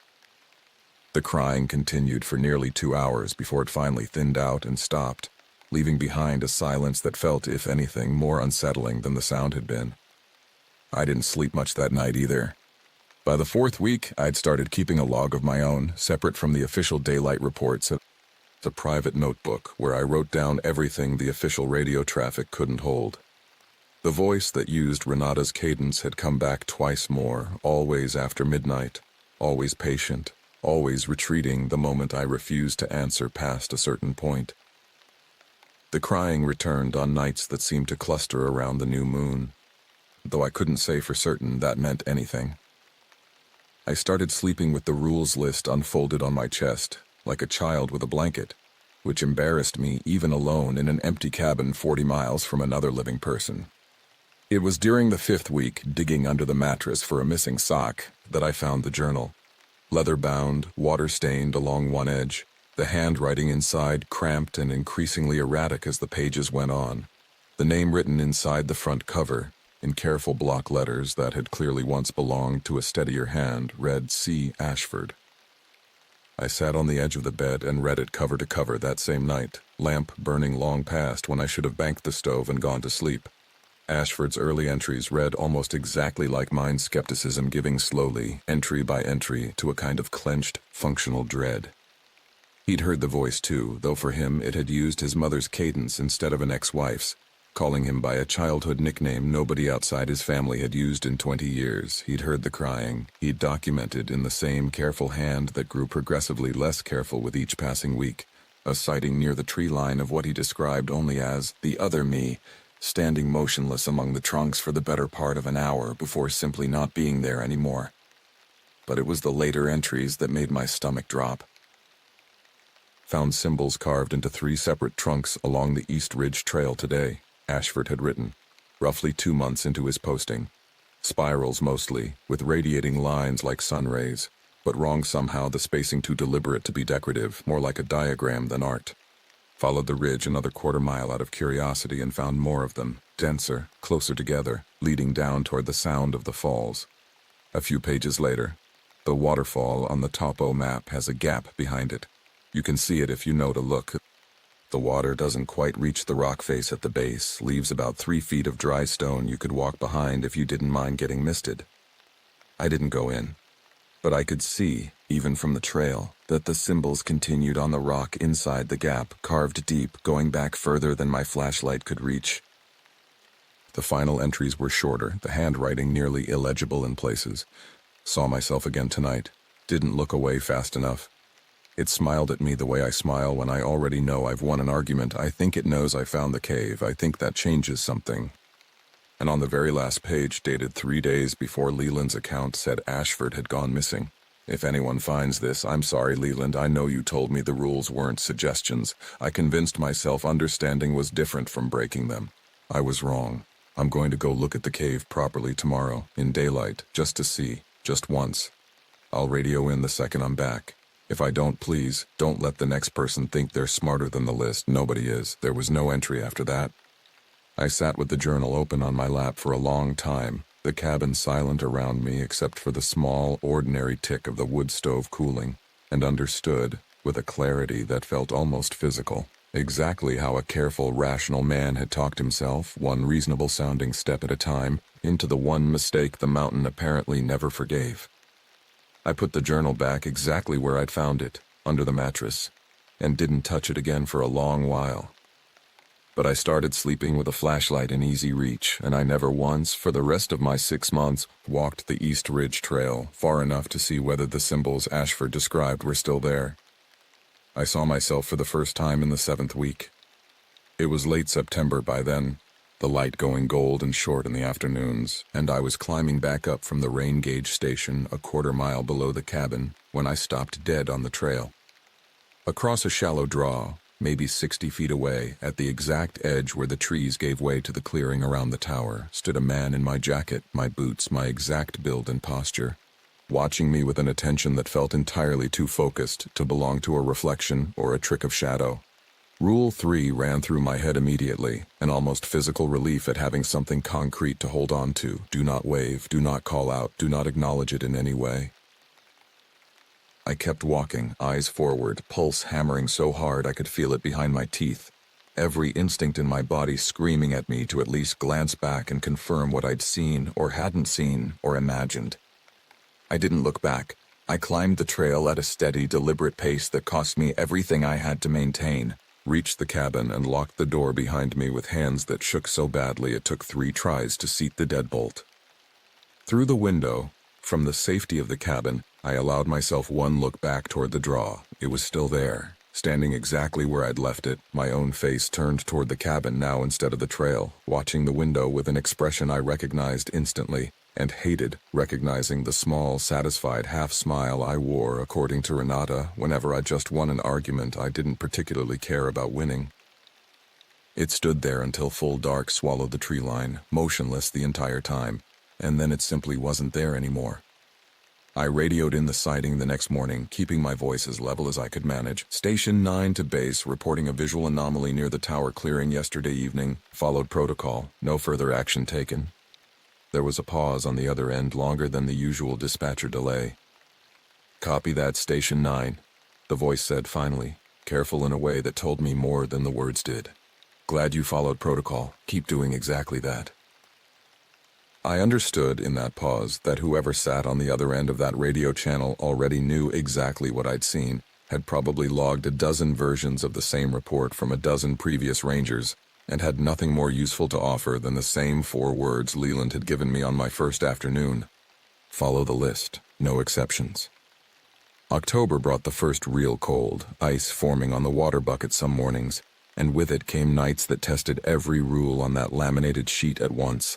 Sometimes within the same 8 hours, the voice using Renata's cadence grew more elaborate as the weeks went on, no longer simply calling my name but constructing entire fragments of conversation apologies for the divorce, admissions that she'd made a mistake, pleas that sounded, God help me, almost convincing in the particular exhausted honesty she used to bring to our worst arguments at 2 in the morning. I learned to recognize the pattern within a few sentences and stopped listening past that point, burying my head under the pillow, humming tunelessly to drown out words I knew, on some level, I wasn't actually hearing from anyone real. The crying near the tower base grew louder and more frequent, sometimes joined by a second, higher voice that sounded disturbingly like a child calling for a parent, the two of them overlapping in a duet clearly designed to be unbearable to ignore. I radioed every incident in, kept my private log meticulously, and never once went down to check, no matter how convincingly real the desperation in those voices sounded through the cabin walls.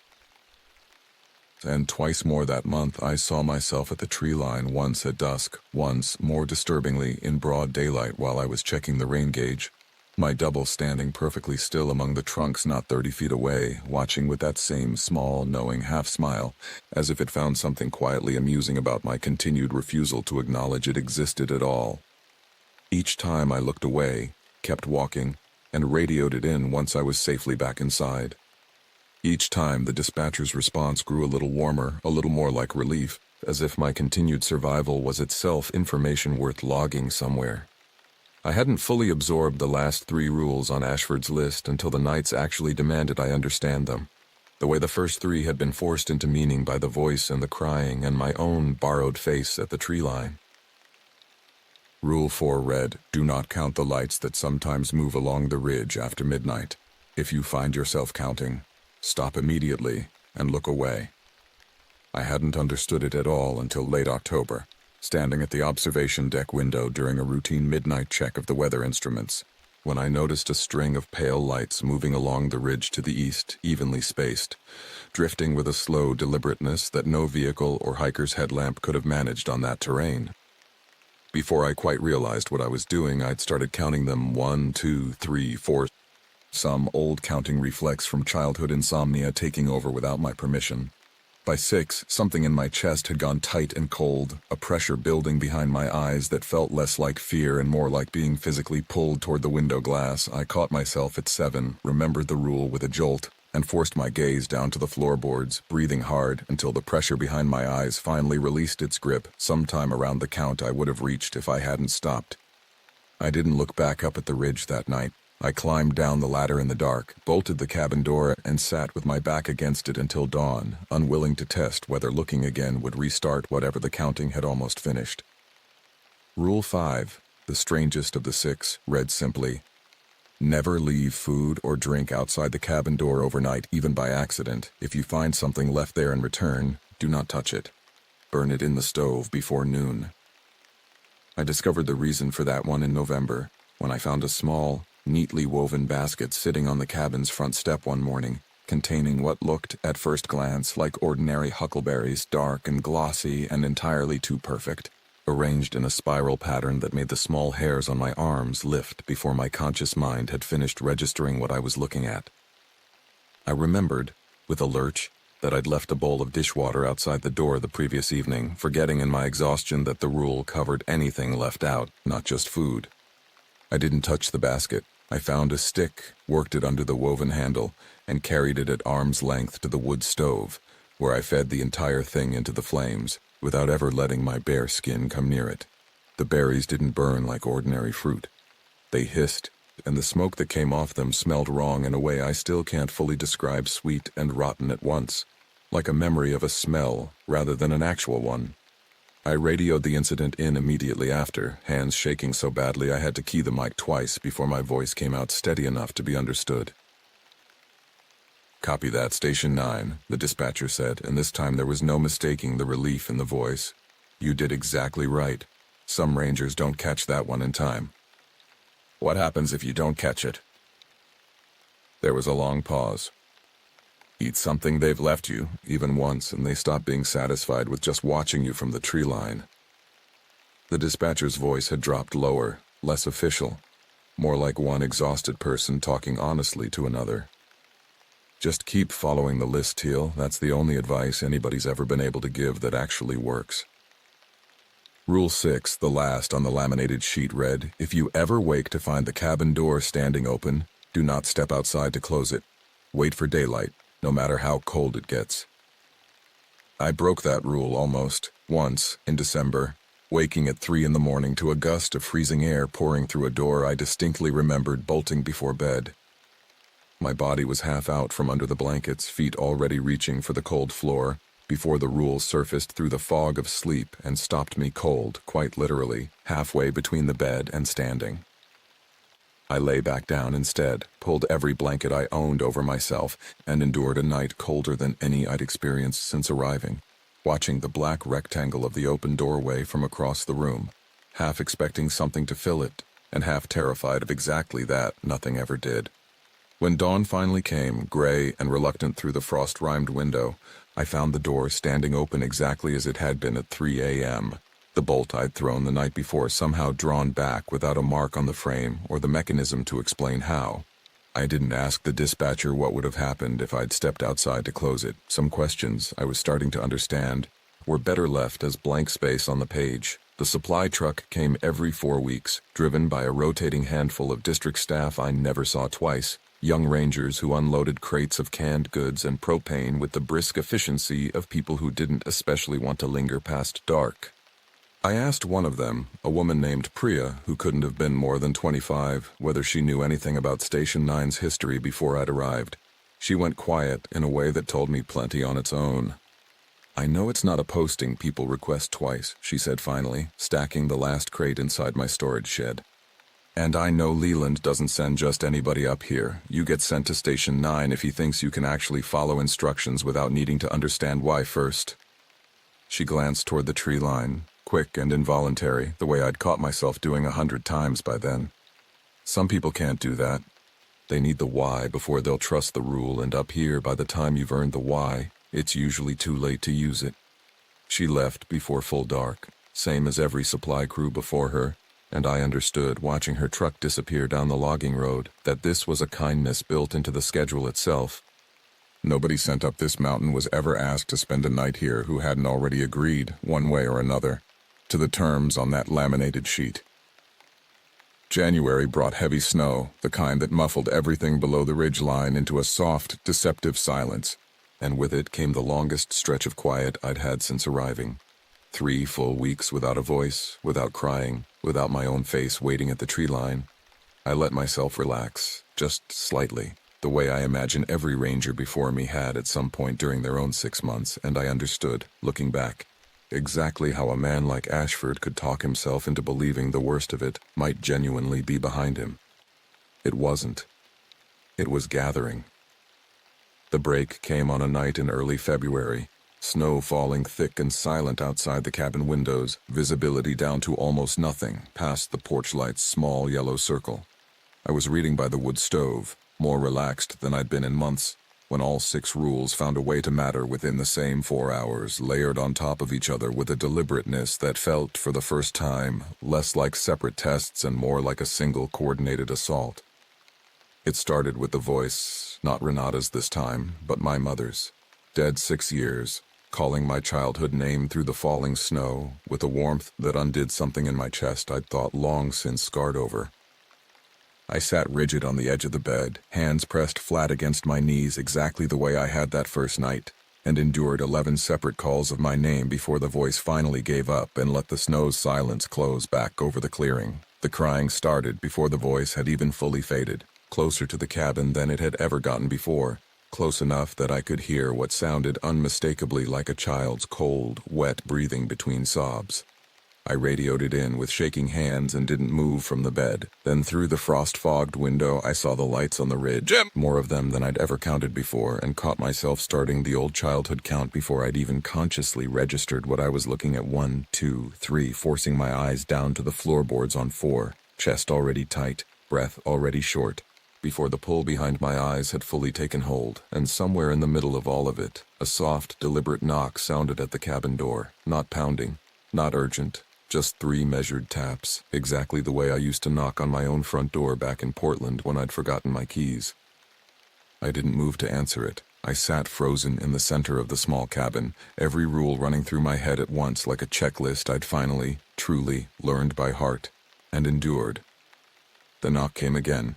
3 measured taps, patient as the falling snow outside. Then a voice followed it, low and reasonable, using my own voice this time, my own cadence, speaking the way I imagined I sounded to other people when I was trying to talk someone down from a bad decision. "Marcus, it's freezing out here. You know it's me. Just open the door for a second." I sat with my back against the cold stove, arms wrapped around my knees, and said nothing at all.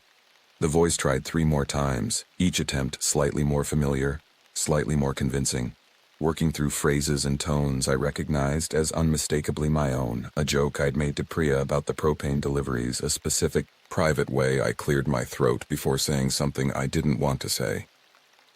It knew things about me that no folklore, no local legend passed down through a laminated sheet should have been able to know. I understood, sitting there in the dark with snow hissing softly against the windows, exactly what Ashford must have felt the night he decided understanding was different from breaking the rules.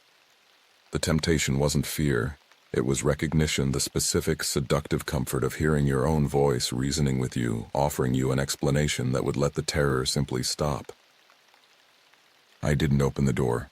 The knocking eventually faded, folding itself back into the general noise of the crying and the voice using my mother's cadence and the pull of the ridge lights I still refused to look at directly, all of it layered together into a single overwhelming pressure that lasted, by my best guess afterward, close to 4 hours. I don't remember falling asleep. I remember the gray light of dawn finding me still curled against the stove, every muscle locked stiff from holding the same position through the entire night, and a silence outside so complete it felt like the forest itself had exhaled. I didn't move for a long while after the light came. When I finally forced myself up, legs numb, back aching, I found the cabin exactly as I'd left it the evening before, nothing disturbed, nothing broken, my book still open face down on the small table where I'd set it aside hours earlier. Only the door told a different story. 3 sets of deep gouges scored the outside of the wood at roughly knuckle height, gouges no human hand could have made, 3 matching sets stacked close together, as if whatever had knocked had done so with more than one hand at once. I radioed the incident in the moment the 8 o'clock window opened, voice steadier than I expected, given how badly my hands were shaking. "Copy that, Station 9, the dispatcher said, and for the first time in 6 months I heard something that sounded genuinely like relief bleed through the radio static. "That's the worst one most people log all season. You held every line. That matters more than you know." "How many people don't?" I asked, before I could stop myself. The pause that followed lasted long enough that I thought the connection had dropped. "Not many," the dispatcher said finally, "but it only takes one bad night to become one of the ones who don't." 2 weeks remained after that night, and they passed in the particular flat, careful quiet of a person counting down days on a countdown they didn't fully trust to reach 0. The voices came twice more, softer, almost half-hearted, as if whatever had thrown everything at me in February had spent something it needed time to rebuild. The lights on the ridge appeared once more, and I kept my eyes on the floorboards without needing to think about it, the way you flinch from a hot stove without deciding to. My own face never returned to the tree line at all during those final 2 weeks, though I couldn't have said whether that meant anything good or simply that it had decided for its own unknowable reasons to wait for someone else's 6 months instead. On my second-to-last afternoon, curiosity finally won out over caution in the one narrow way I let myself allow it. I hiked the East Ridge Trail in full daylight, sun high and the snow crusted hard enough to walk on top of without sinking, and found, just as Ashford's journal had described, 3 trunks marked with spiral carvings and radiating lines. the wood around each cut gone dark and slightly swollen, as if the tree itself had reacted to the wound differently than it would have to an ordinary blaze mark. I didn't follow the ridge any further than that. I photographed the carvings from a respectful distance. The way the rules seemed to imply was the only acceptable form of curiosity this mountain tolerated, and turned back toward the cabin well before the lights started to fail. Somewhere below, muffled by distance and rock, I could hear the waterfall Ashford had written about, the one with 3 feet of dry stone behind the falling water and carvings that continued deeper than any flashlight could follow. I never went looking for the gap behind it. Some questions, I'd learned over 6 months, were worth carrying home unanswered rather than resolved. That night, my last full night on the mountain, passed in near-perfect silence, no voices, no crying, no lights on the ridge, nothing but ordinary wind and the tick of the cooling stove. I lay awake anyway, half convinced the quiet itself was some final, more patient kind of test, and watched the ceiling until dawn without ever quite managing to sleep. I packed my duffel and 2 boxes the next morning with hands that had developed a fine, persistent tremor sometime around November, and never fully lost it since. I caught my reflection in the small bathroom mirror while brushing my teeth, gaunt cheeks, dark hollows under both eyes, hair grown out shaggy and unfamiliar past my collar. I barely recognized the man looking back at me, and some small, exhausted part of my brain noted the irony without much humor left to spend on it. I heard Leland's truck before I saw it, the engine note carrying up the last stretch of logging road well before the vehicle itself broke through the tree line into the clearing. I stepped out onto the porch with my bags already staged beside the door and watched him climb out, exactly as weathered and exactly as unreadable as he'd been 6 months earlier, as though the mountain simply declined to age him the way it aged everyone who actually lived on it full time. "Morning, Teal," he called, crossing the clearing. "Morning." My own voice came out strange in my ears, rusty from months of speaking almost nothing beyond the bare minimum required for radio check-ins. Leland stopped a few feet off and looked me over the way he had that first afternoon, except this time something in his expression actually shifted, not quite surprise, more like a grim confirmation of something he'd expected all along. "Jesus, Teal, you look like hell." "I followed the rules," I said, which felt like the only answer that actually mattered. He nodded slowly, and something in his weathered face eased, just slightly, the closest thing to approval I'd seen from him since the day I'd arrived. "That's why you're standing here talking to me instead of missing like Ashford." Hearing the name out loud, spoken flatly by the one man who'd known Ashford best, hit harder than I expected. I'd spent 6 months with his journal tucked under my mattress, his careful early handwriting and his increasingly frantic final pages living in my head alongside my own private log of the same 6 rules, failing to protect him, the one time he decided he understood them better than the person who wrote them down. "You want a hand with those?" Leland nodded at my bags. "Sure." We loaded the truck in a silence that felt less awkward than it might have 6 months earlier, 2 people who'd both, in their own separate ways, spent long stretches of time taking this particular mountain seriously enough to survive it. As I set the last box into the truck bed, Leland leaned against the driver's door and studied me with an expression I couldn't quite place. "I'll say this, Teal. I've been impressed. Your reports were on time, every single check-in all 6 months, trail logs were thorough, you did solid work up here." "Thanks." I wasn't sure what else to add. I hadn't come up this mountain to be a model ranger. I'd come to escape a life that had stopped making sense, and instead I'd found something considerably worse than heartbreak or unemployment waiting for me in the dark. "I'd like to offer you the position permanently," Leland said, watching my reaction carefully. "Good rangers who actually follow instructions without needing the why first are harder to find than you'd think." I stared at him, letting the offer settle, picturing another season in that cabin, another winter of voices using my mother's dead cadence, another set of gouges scored into my own front door by something with more than one set of knuckles. The math of it wasn't close. "I've had enough solitude for one lifetime," I said finally. "I think I'll pass." Leland nodded, unsurprised, the way a man nods at weather he'd already predicted. "Fair enough, it's not a posting most people take twice." He pulled his keys from his jacket pocket. "Ready to head down?" I climbed into the passenger seat. feeling something in my chest loosen the moment Leland turned the key and the engine caught. I took one last look back at the cabin through the side window, small and cedar-shingled and, in the flat morning light, almost charming, the kind of rustic getaway city people paid good money to rent for a weekend, with no way of guessing what waited behind that particular door once the sun went down. The rules list was still pinned to the corkboard above the radio desk, exactly where I'd left it my first afternoon. I'd thought about taking it with me as some kind of proof or trophy or reminder, and decided against it in the same breath. Those 6 lines belonged to that cabin, to whoever radioed in next spring for the following Rangers orientation, the way Ashford's warning had belonged to me before I'd earned the right to add my own understanding underneath it. We drove in silence for the first several miles, the logging road narrow and rutted enough that Leland needed both hands and most of his attention just to keep the truck on the gravel. As the road finally widened into something closer to a real Forest Service road, he reached over and clicked on the radio, tuning through static until he found a country station. Something about a broken heart and a busted truck, ordinary human problems that sounded almost sweet after 6 months of problems that had no ordinary explanation at all. "Your Jeep's still parked at the district office," Leland said eventually, eyes on the road. "Might need a jump if the battery's given out sitting that long." Figured as much.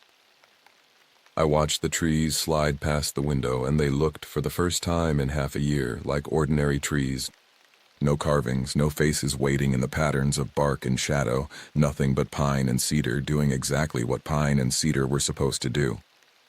"Can I ask you something?" I said, after another mile had passed. "What actually happened to Ashford? Not what you told me on day one. What you actually think happened." Leland was quiet long enough that I thought he might not answer at all. "I think he found the cave," he said finally.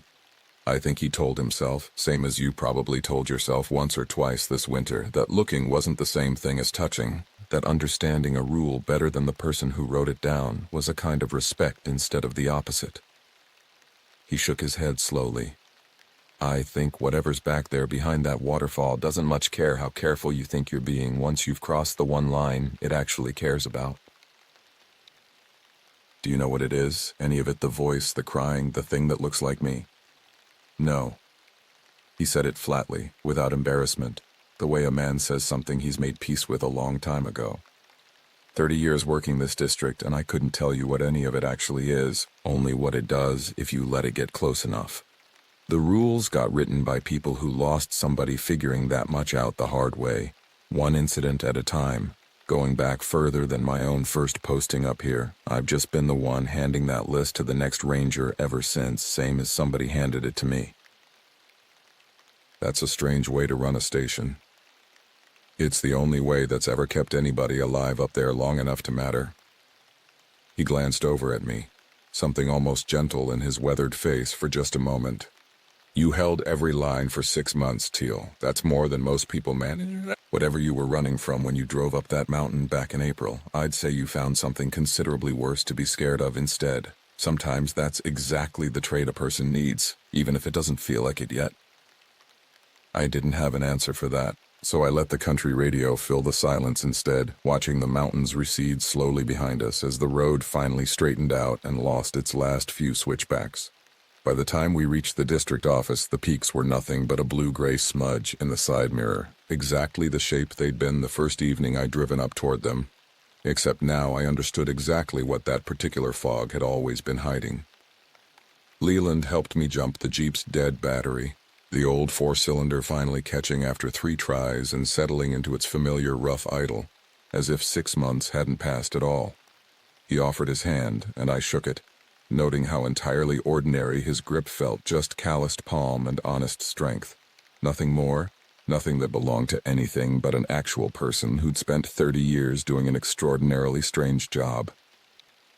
"Take care of yourself, Teal." "You too, Leland."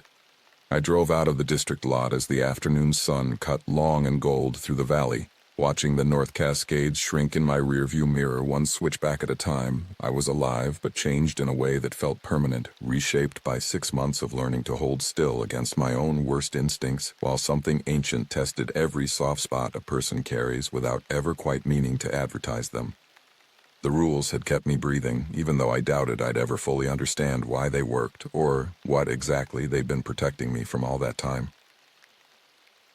I turned the radio up, letting ordinary music drown out the particular quality of silence I'd grown used to measuring my nights by, and let the road unspool toward towns and gas stations and grocery store parking lots, the mundane architecture of a life I'd once taken completely for granted. My hands still carried their tremor against the steering wheel, faint but constant, and some tired, honest part of me suspected it might never fully settle. Some piece of me, I understood already, was always going to be back in that cabin, listening for a voice that knew exactly which words would hurt the most. I thought about calling my mother the moment I got signal back, just to hear her actual voice, ordinary and slightly annoyed that I hadn't called sooner.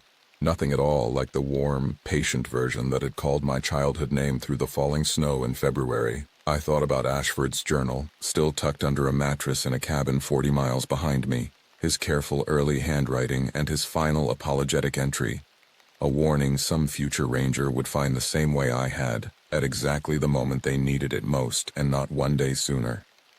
I thought about the 3 feet of dry stone behind a waterfall I'd chosen never to see for myself, and the carvings that continued back into darkness deeper than any flashlight I owned could follow, and I let that particular question stay exactly where I'd left it unanswered, and better for staying that way.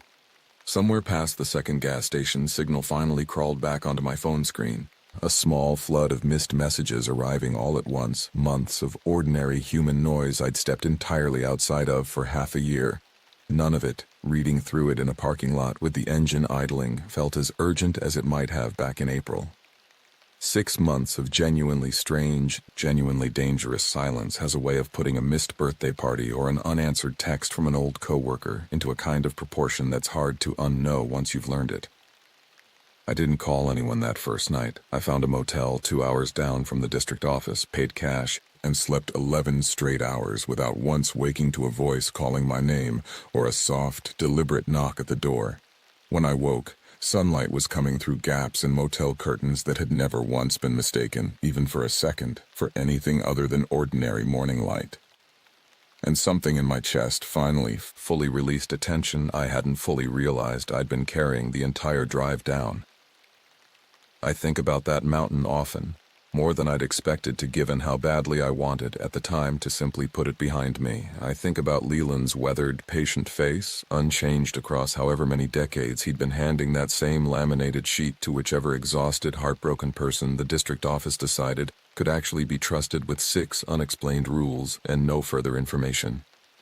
I think about Ashford's last entry, the apology addressed to a man who'd apparently seen this exact ending coming from the very first afternoon, and the particular kindness underneath Leland's gruffness, warning every single ranger as clearly as he possibly could without ever once claiming he understood what, precisely, he was warning them about. Mostly I think about the 6 months themselves, not as an ordeal I survived so much as a strange, involuntary education in a kind of humility I hadn't known I was missing.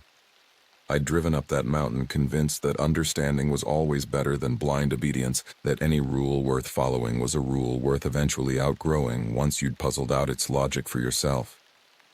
Ashford's journal had taught me, more thoroughly than any lecture could have, exactly how dangerous that particular kind of confidence becomes once you're standing somewhere the ordinary rules of curiosity and consequence simply don't apply.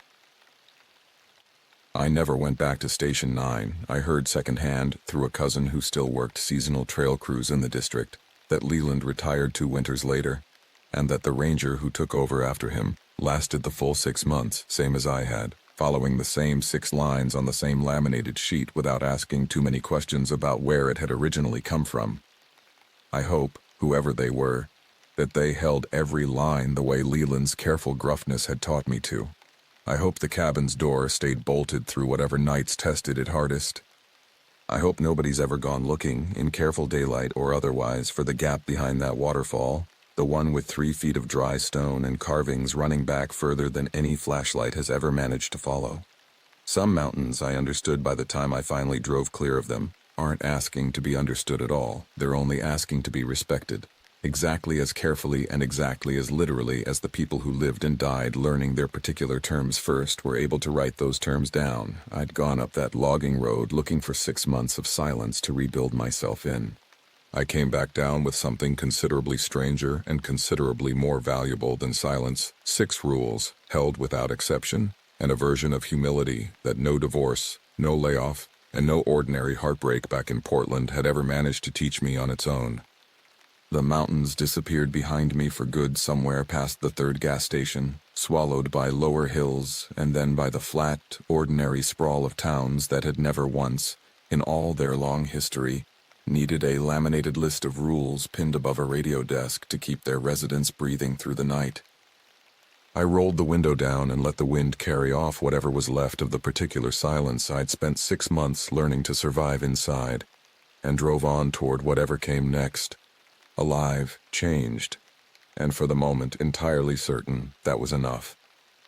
3 months after I came down off that mountain, I finally worked up the nerve to search the district's public incident archive online, the kind of half-digitized county records nobody thinks to lock behind a password, because nobody outside a very specific circle would ever think to go looking. I found Ashford's name exactly once, buried in a single line of a quarterly staffing report. A. Garrison, Ashford Seasonal Lookout, Station 9, status unresolved. No further detail, no search summary, no closing notes, nothing that acknowledged, even obliquely, that a real man had spent a real season in that cabin, filled a real leather journal with real handwriting, and simply stopped existing somewhere between one radio check-in and the next. I thought about emailing the district office and asking directly, and decided against it the same way I decided against taking the rules list home as a souvenir. Some information, I'd learned firsthand, doesn't actually make a person safer once they have it.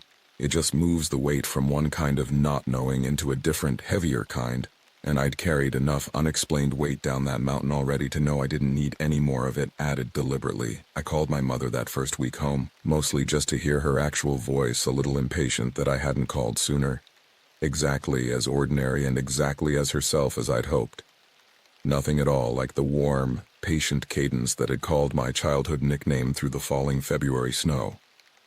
I didn't tell her where I'd spent the past 6 months. Not really, not beyond the vague outline of a really remote posting, no cell service, pretty intense.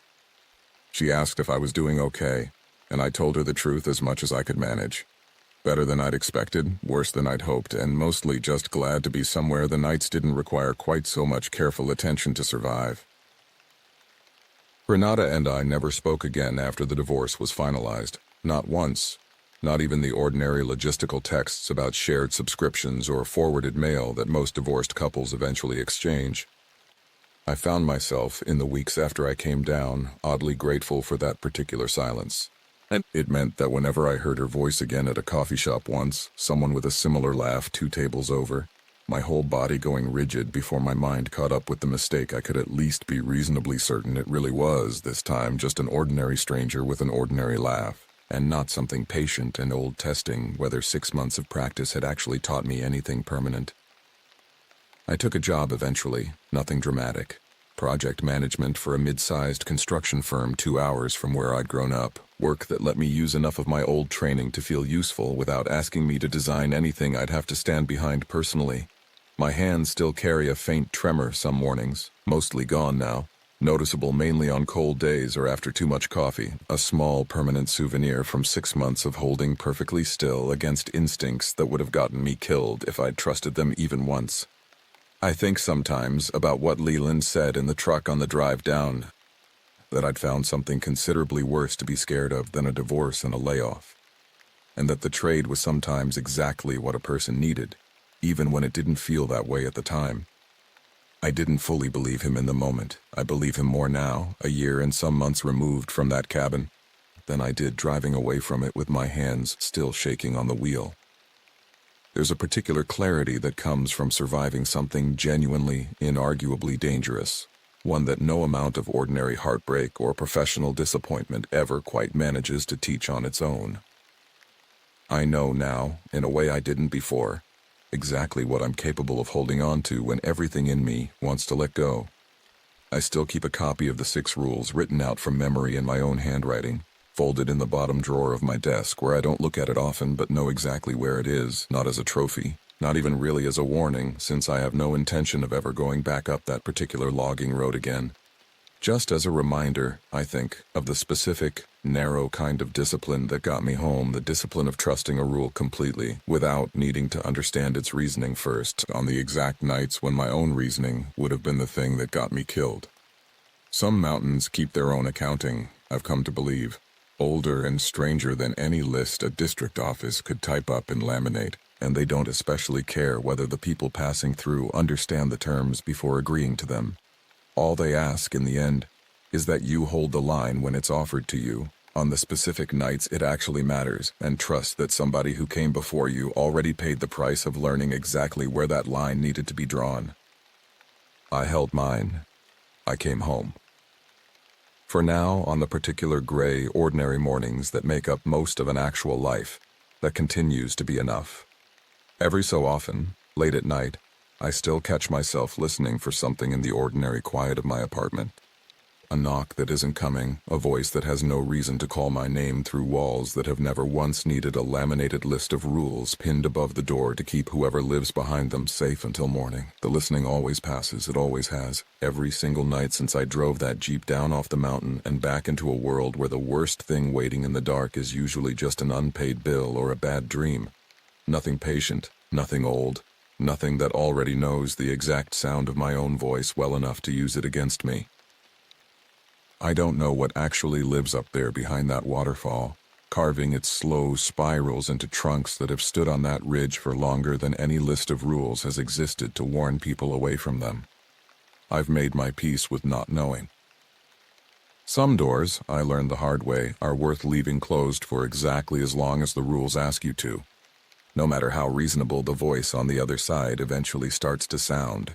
If anyone ever hands you a laminated sheet on your first afternoon somewhere isolated enough that the rules feel like a joke, I'd tell you exactly what I wish somebody besides a dead man's journal had told me sooner. Follow every line of it, especially the ones that sound the most ridiculous, especially on the nights your own good judgment insists you've finally understood enough to improvise. The rules were never written for the version of you that stays comfortable and rational. They were written for the version of you at 3 a.m, half out of bed, already reaching for a door that should never, under any circumstances, be opened before daylight.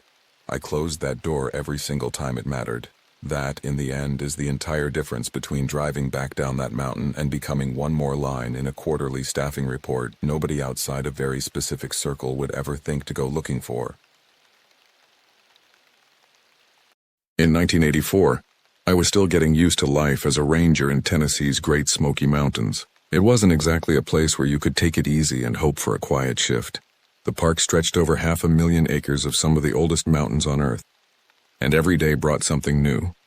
Lost hikers stumbling through dense rhododendron thickets, black bears getting too comfortable around campsites, or weekend warriors who thought they could tackle the Appalachian Trail in sneakers.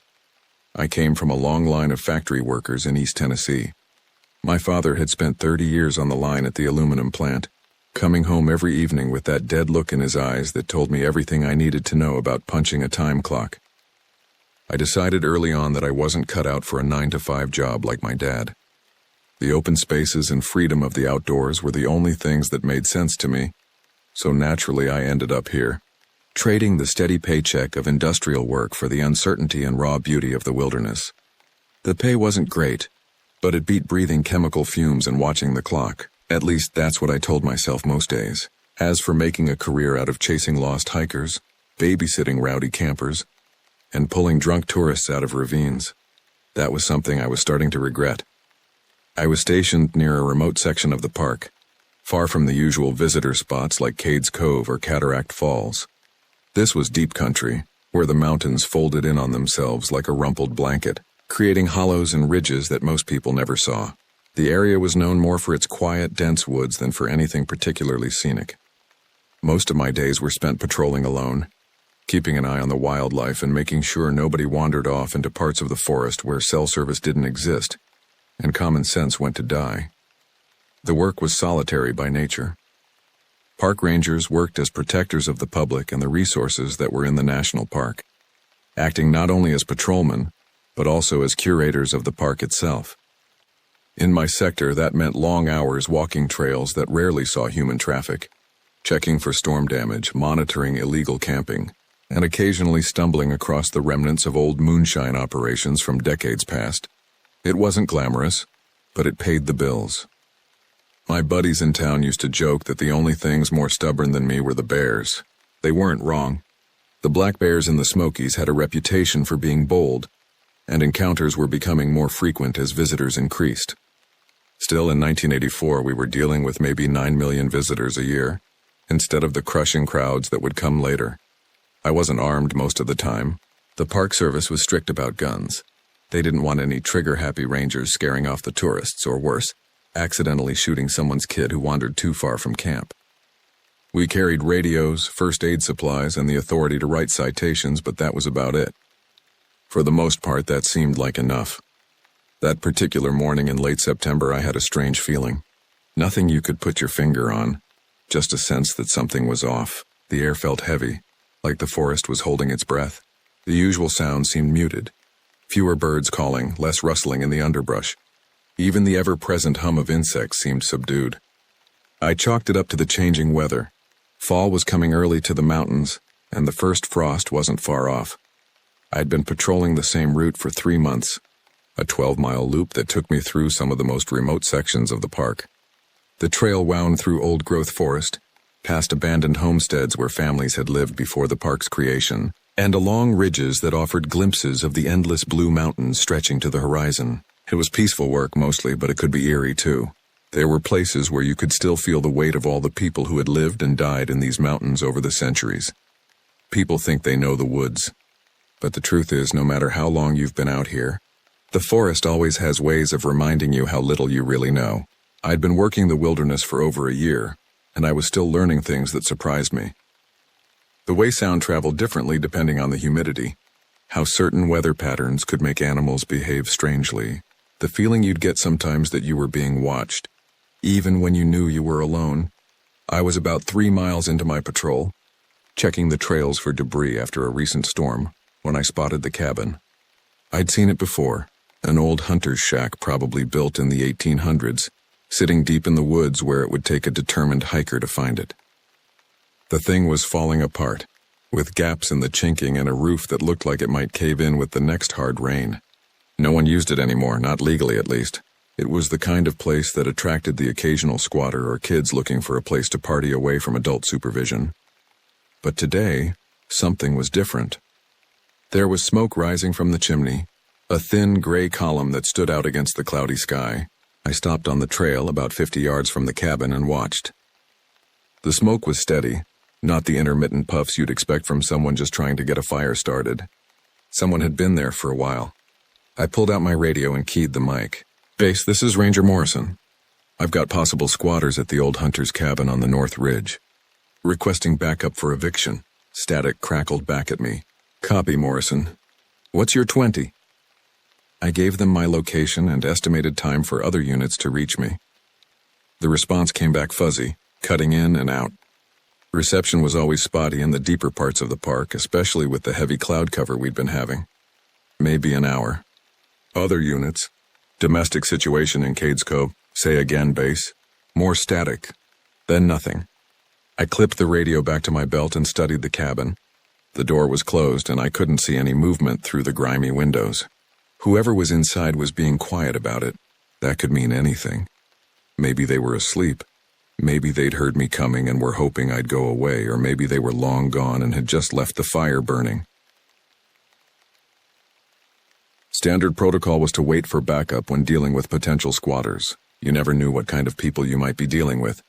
And some of the locals who used the remote areas for illegal activities weren't exactly welcoming to authority figures.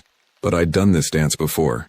Most of the time it was just homeless folks looking for shelter or teenagers who thought they'd discovered the perfect party spot. I approached the cabin slowly, keeping to the tree line at first. The building looked even more decrepit up close.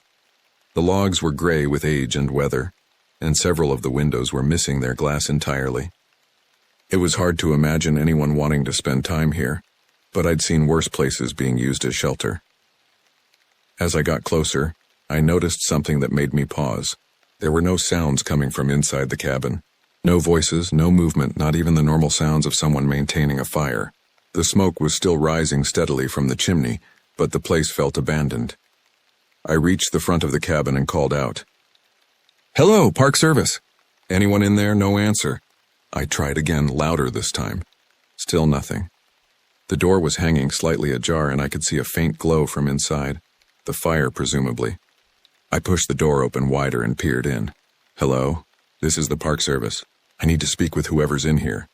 The silence that greeted me was absolute, but what I saw in that dim interior made my blood run cold, and I knew immediately that this wasn't going to be a routine eviction. The first thing that hit me was the smell. Metallic and sharp, it cut through the woody scent of the fire and grabbed me by the throat. I'd smelled it before. Hunting accidents, car wrecks, the occasional suicide I'd had to help investigate. Blood. A lot of it. I pulled out my flashlight and stepped carefully into the cabin.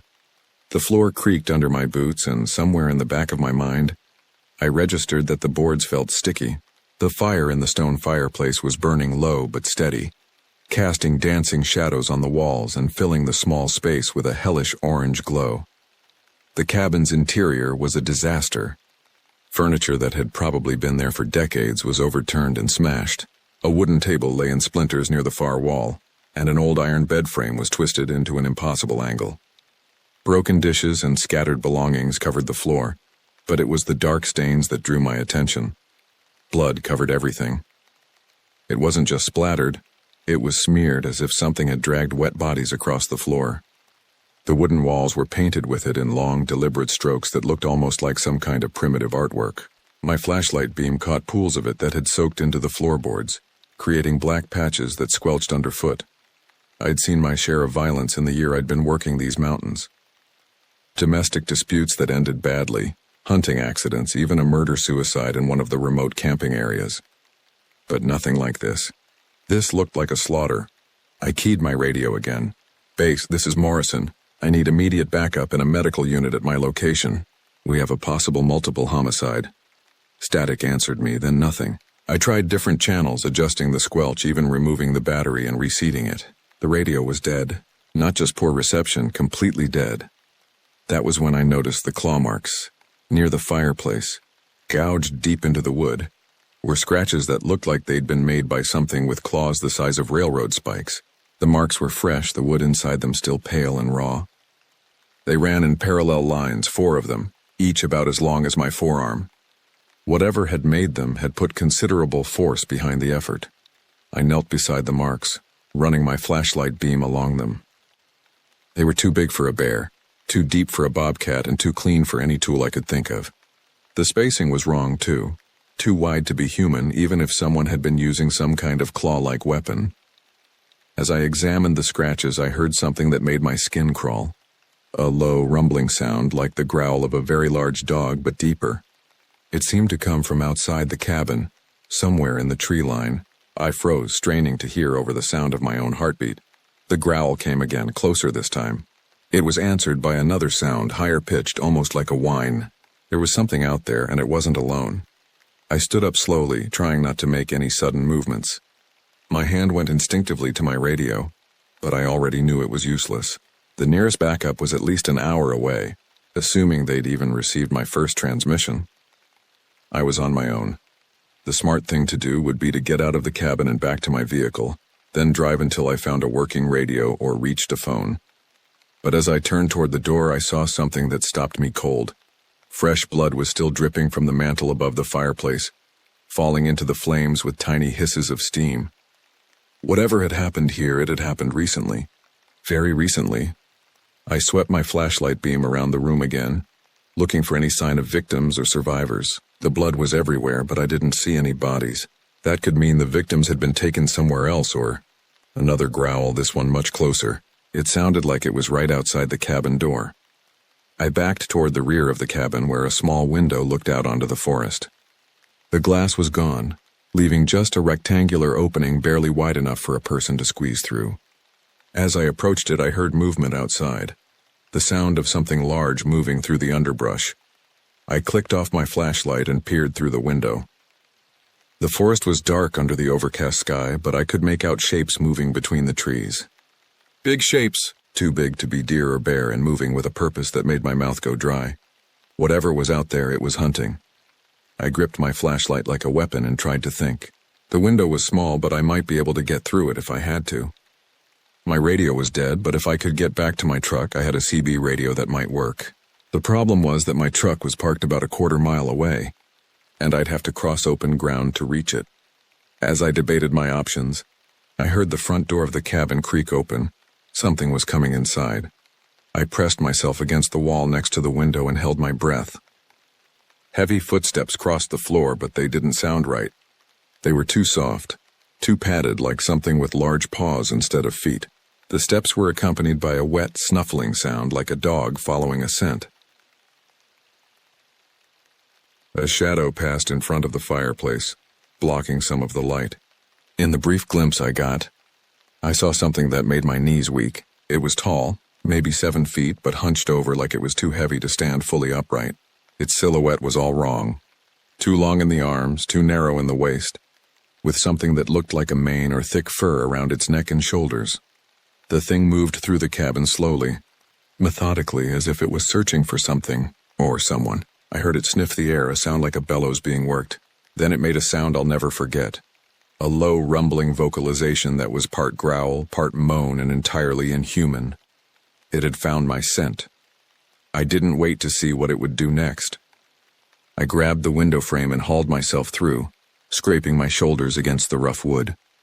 I dropped to the ground outside and ran, abandoning any thought of stealth. Behind me, I heard the thing let out a roar that seemed to shake the trees. I crashed through the forest, branches whipping at my face and roots trying to trip me. My flashlight beam bounced wildly as I ran, creating a strobe effect that made the trees seem to dance around me. I could hear the thing behind me, moving through the underbrush with surprising speed for something its size. The trail back to my truck seemed impossibly long. Every shadow looked like a predator, every sound like pursuit. My lungs burned and my legs felt like they were made of lead, but I kept running. The alternative was unthinkable. I reached my truck and fumbled with the keys, my hands shaking so badly I could barely get the door open. The engine turned over on the second try and I floored it, sending gravel flying as I tore down the service road. In my rearview mirror, I saw something emerge from the tree line. It stood at the edge of the road watching me go, and in the red glow of my taillights I got a clear look at it for the first time. It was like nothing I'd ever seen before, and nothing I ever wanted to see again. The creature stood at least 7 feet tall, but its posture was all wrong, hunched forward like it was built for moving on all fours but had learned to walk upright. Its skin was a mottled gray-brown like wet bark, but covered in patches of coarse dark fur that seemed to shift and move in the wind. The arms were impossibly long, hanging past its knees, ending in hands that looked more like the talons of some enormous bird of prey. But it was the face that would haunt my dreams for years to come. It was canine, but wrong, elongated and predatory with a muzzle full of teeth that gleamed white in my taillights. The eyes were the worst part. They reflected the light like a cat's, but there was an intelligence there, a calculating awareness that made my blood freeze. The thing watched me drive away with what looked like patience, as if it knew I'd be back. Or maybe it was just deciding whether I was worth pursuing. Either way, I wasn't sticking around to find out. I drove hard down the mountain, pushing my truck faster than was safe on the narrow, winding road. The CB radio crackled to life as I got closer to the main park facilities, and I grabbed the mic with shaking hands. Any unit.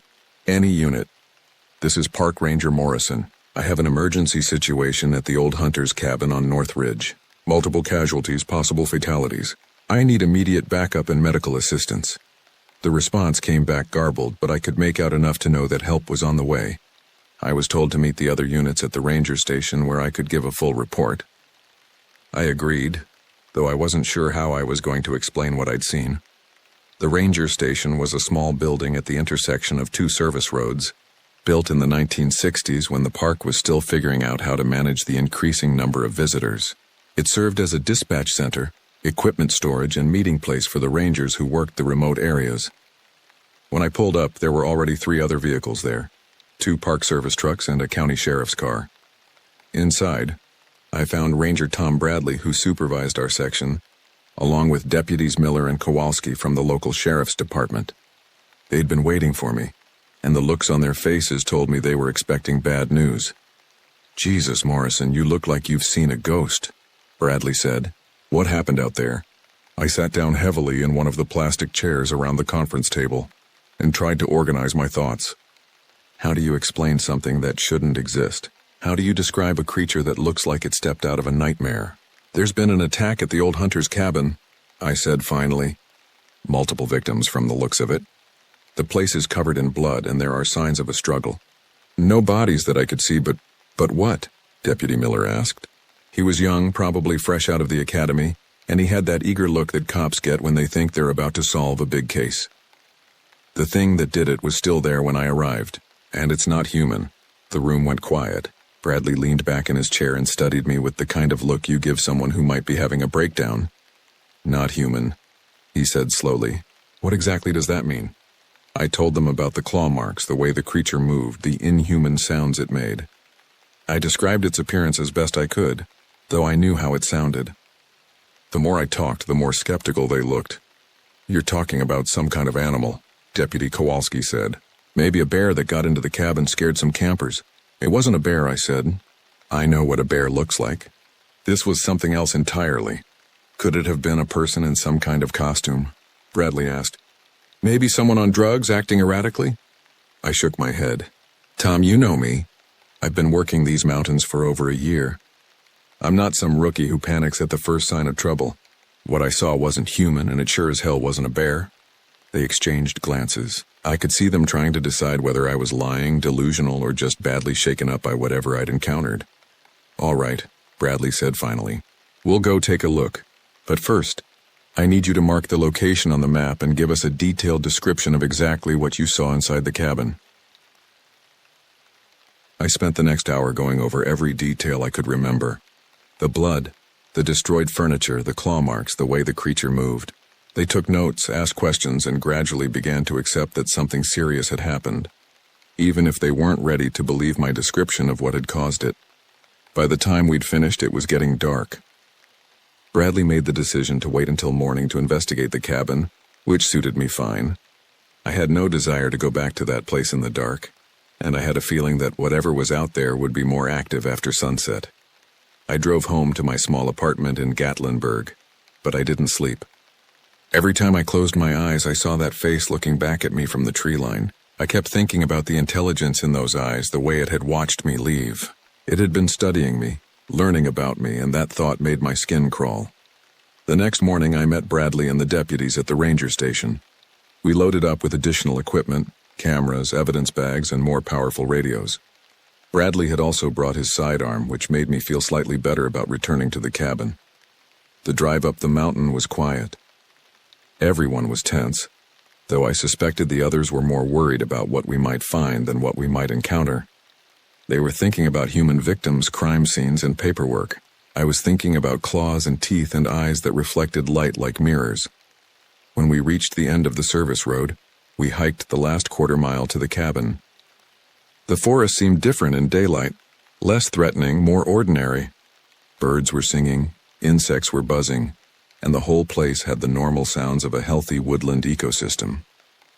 It was hard to believe that something so alien could exist in such a familiar environment. The cabin looked different, too. In the harsh light of day, it was just a rundown building falling apart in the woods. The smoke was no longer rising from the chimney, and the windows stared out at us like dead eyes. Bradley approached the door first, his hand resting on his gun. He called out just as I had the day before and got the same response. Silence. When he pushed open the door, I heard him curse under his breath. The others crowded behind him, and I saw their faces change as they took in the scene. Jesus Christ, Deputy Miller whispered. What the hell happened here? But as I looked over their shoulders into the cabin, I felt a chill that had nothing to do with the mountain air. The blood was gone. The broken furniture was gone. The claw marks were gone. The cabin looked like it had been abandoned for years, covered in dust and cobwebs. With no sign that anyone had been there recently, it was as if the previous day had never happened at all. This is the place, I said, pushing past Bradley to enter the cabin. This is where it happened. But even as I said it, I could hear the doubt in my own voice. The interior of the cabin was completely different from what I'd seen the day before. Instead of the charnel house I'd described, We found a tired old building slowly being reclaimed by nature.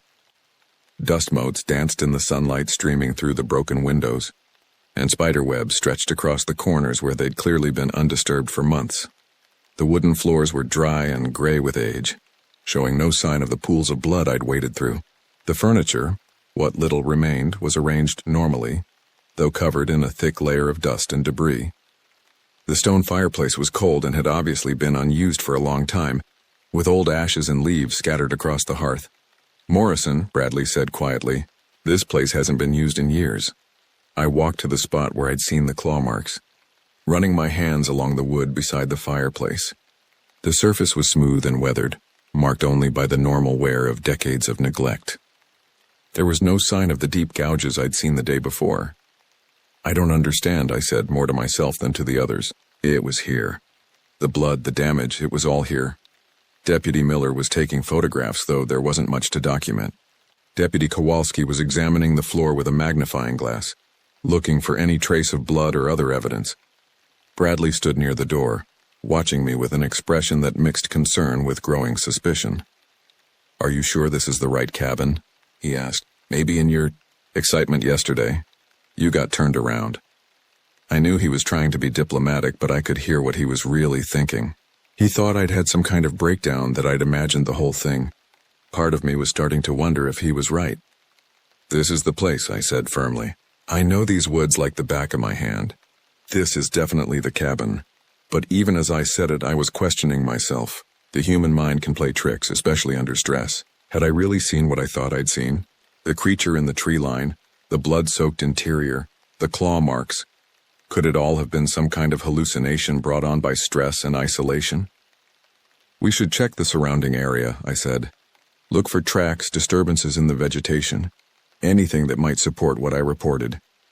We spent the next 2 hours combing through the forest around the cabin. The deputies were thorough. I'll give them credit for that. They checked for footprints, broken branches, blood splatters, anything that might indicate violence or the presence of a large predator. Bradley and I searched a wider perimeter, looking for any sign of the creature I'd described. We found nothing. The forest floor was undisturbed except for the normal signs of small animals. Deer tracks, squirrel scratches on tree bark, the occasional bird dropping. There was no evidence of a struggle, no sign of any large predator, and certainly no trace of the monster I'd claimed to have seen. By noon, it was clear that the search was over. The others were trying to be polite about it, but I could see the doubt in their eyes. They thought I'd cracked under the pressure of working alone in the wilderness, that I'd let my imagination run wild, and created a fantasy to explain some ordinary occurrence. "Maybe you saw a bear," Bradley suggested as we walked back to the vehicles.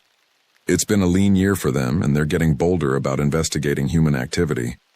In the dim light of the cabin, with the stress of the situation, it would be easy to misinterpret what you were seeing. I wanted to argue, to insist that what I'd seen was real, but I was beginning to doubt myself. The evidence was overwhelming. Or rather, the lack of evidence was overwhelming. How could a scene of such violence simply disappear overnight? How could blood that had soaked into wooden floorboards vanish without a trace? "Yeah," I said finally. "Maybe it was a bear." But I didn't believe it, and I could tell from Bradley's expression that he knew I didn't believe it. He was worried about me, I realized. Worried that one of his rangers was having psychological problems that might affect his ability to do the job. The ride back to the ranger station was quiet. I sat in the passenger seat of Bradley's truck, staring out at the forest and trying to make sense of what had happened. Had I really imagined the whole thing? The blood, the creature, the chase through the woods. Had it all been some kind of stress-induced hallucination? But I could still smell the metallic scent of blood, still hear the creature's inhuman growl, still feel the terror that had driven me to flee through the forest. Those memories were too vivid, too detailed to be fantasy. I knew what I'd experienced, even if I couldn't prove it. At the station, Bradley took me aside for a private conversation. He was gentle about it, but firm. "Morrison, I'm going to recommend that you take some time off," he said. "A week, maybe 2. Get some rest. Maybe talk to someone about what you're experiencing. The job can be stressful, especially working alone in remote areas for extended periods." I wanted to object, to insist that I was fine, but I could see that his mind was made up, and honestly part of me was relieved. The thought of going back into those woods, of potentially encountering that creature again, filled me with dread. "All right," I said. "I'll take some time off. But Tom, I need you to understand something. What I saw was real. I know how it sounds. I know there's no evidence, but it was real." He nodded, but I could see he didn't believe me. None of them did. In their minds, I was a good ranger who'd had a bad experience and needed some help getting back on track. The official report would probably describe an encounter with a bear or other wildlife that had been exaggerated by stress and poor lighting conditions. That afternoon, I cleaned out my desk at the station and turned in my radio and other equipment.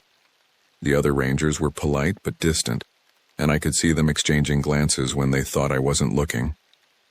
Word had gotten around about what had happened, and I was now the ranger who'd had a breakdown in the woods. I drove home to my apartment, but I didn't stay there. Instead, I packed a bag and drove to a motel in Cherokee, North Carolina, on the other side of the park. I needed to be away from the mountains for a while, away from the endless green forests and the shadows that seemed to move when you weren't looking directly at them. But I couldn't shake the feeling that I was being watched. Even in the motel room with the doors locked and the curtains drawn, I felt exposed. I kept thinking about the intelligence in those eyes, the way the creature had studied me before I fled. It had seen me, learned about me, and somehow I didn't think it was done with me yet. I started carrying a gun. I had a .38 revolver that I'd inherited from my grandfather, and I got a permit to carry it concealed. It wasn't much against something the size of what I'd encountered, but it made me feel slightly more secure. The nightmare started that first night in the motel. I dreamed about the cabin, about the blood and the claw marks and the creature's eyes reflecting light like mirrors. I dreamed about being chased through endless forests, always just one step ahead of something that wanted to tear me apart.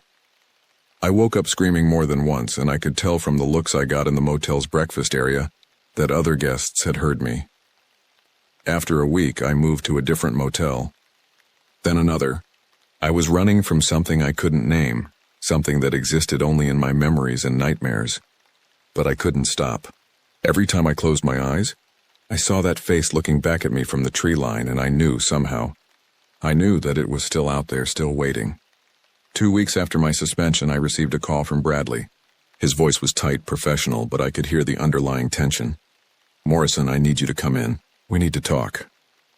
I'd been staying at a motel in Knoxville, trying to put as much distance as possible between myself and the mountains. The city noise helped mask the sounds that weren't really there, the growls and footsteps that seemed to follow me even in my sleep. "What's going on, Tom?" "Just come in. We'll discuss it when you get here." The drive back to the park felt like returning to a place that had been contaminated somehow. The closer I got to the mountains, the more anxious I became. My hands were shaking by the time I reached the ranger station, and I had to sit in my truck for several minutes before I could force myself to go inside. Bradley was waiting for me, along with Deputy Miller and a man I didn't recognize, older, wearing a suit that looked out of place in the rustic setting of the ranger station. "Morrison, this is Agent Harrison from the Tennessee Bureau of Investigation," Bradley said. "He has some questions about your report from 2 weeks ago." Harrison was a thin man with graying hair and eyes that seemed to see everything. He studied me with the kind of professional attention that made me uncomfortable. "Ranger Morrison," he said, "I've read your report about the incident at the hunter's cabin. I'd like to hear your account again in your own words." I told the story again, leaving out nothing. The blood, the claw marks, the creature in the tree line. As I spoke, I watched their faces, seeing the same skepticism I'd encountered before. But there was something else. Something that hadn't been there in my earlier debriefings. When I finished, Harrison leaned back in his chair and studied me for a long moment. "Ranger Morrison, are you aware that 3 people have been reported missing in the area where you claim to have had this encounter?" My blood went cold. "Missing?" A family of 3, parents and their teenage daughter, went camping in the backcountry about 2 weeks ago. They were supposed to return last Sunday, but they never checked out. Their campsite was found abandoned with signs of a struggle. I felt the room spinning slightly. What kind of signs? Torn tents, scattered equipment, blood on the vegetation. The kind of scene you might expect if they'd been attacked by a large predator. Harrison paused, or by something else. Deputy Miller shifted uncomfortably in his seat. "The thing is, Morrison, there's no wildlife in these mountains that could do that kind of damage. Fish and Wildlife came in, did a full investigation. They found evidence of an attack, but they can't identify what might have caused it. The blood work came back human, Harrison added. All 3 victims based on the DNA analysis. But there's something else. The attack patterns, the way the scene was disturbed, it doesn't match any known predator. I stared at him, trying to process what he was telling me. You believe me? I believe something happened out there, Harrison said carefully. Something that left 3 people dead or missing and created a scene that has investigators baffled. Your report, despite its unusual nature, is the only eyewitness account we have of anything anomalous in that area. Bradley leaned forward. Morrison, I need to ask you something, and I need you to be completely honest. Is there anything else you remember about that day? Anything you might have left out of your original report? I thought back to that day, to the terror and confusion of my encounter with the creature. There was something I'd been trying not to think about. The radio, I said slowly. My radio went dead when I was in the cabin. Not just poor reception, completely dead. And it worked fine once I got away from the area. Harrison and Bradley exchanged glances. What do you mean exactly? I mean the radio was functioning normally when I arrived at the cabin. I used it to call for backup. But once I got inside and discovered the blood, it wouldn't work at all. No static, no signal, nothing. Like something was jamming it. That's interesting, Harrison said, because the missing family's cell phones were found at their campsite, and they'd all malfunctioned simultaneously. The text said they'd never seen anything like it. The phones were physically undamaged, but their electronics were completely fried. The room was quiet for a long moment. I could feel them all staring at me, and I realized that for the first time since my encounter, someone was taking my story seriously. There's something else, I said. When I saw the creature in the tree line, when it was watching me drive away, it wasn't just an animal. There was intelligence there. It was thinking, planning, learning. Whatever it is, it's smart. Harrison nodded slowly. That matches what we found at the campsite. The attack was organized, methodical. Not the kind of random violence you'd expect from a wild animal. So what are you saying? I asked. That there's something out there that's hunting people? I'm saying that 3 people are dead or missing, and you're the only person who claims to have seen what might be responsible. Harrison stood up. I'm also saying that I want you to come with me to the campsite where the family disappeared. I want you to see if you recognize anything, if there are similarities to what you experienced. Every instinct I had screamed at me to refuse. The last thing I wanted was to go back into those woods to risk another encounter with whatever I'd seen. But I also knew that if I didn't help, more people might die. All right, I said. I'll go. The campsite was about 5 miles from the hunter's cabin, in a remote area that required a 2-hour hike from the nearest road. As we walked through the forest, I found myself constantly scanning the trees, looking for movement, listening for sounds that didn't belong. When we reached the site, I understood why the investigators had been baffled. The scene was eerily similar to what I'd found in the cabin. Evidence of tremendous violence, but with disturbing inconsistencies. The family's tent had been shredded, but not randomly. The tears were precise, almost surgical, as if something with very sharp claws had opened the fabric with deliberate care. Their equipment was scattered, but not in the chaotic pattern you'd expect from a panicked escape. Instead, it looked like their belongings had been examined, sorted, arranged. It was searching for something, I said, studying the scene. Or learning about them, Harrison nodded. That's what we thought too. But searching for what? I didn't have an answer, but as I looked at the evidence of the family's last moments, I felt the same chill I'd experienced in the cabin. Whatever had done this was still out there, and it was getting bolder. We spent the rest of the day at the campsite with Harrison asking me to describe anything that seemed familiar or unusual. As the sun began to set, we prepared to hike back to our vehicles. I was eager to get out of the woods before dark, remembering how the creature had seemed more active in the shadows.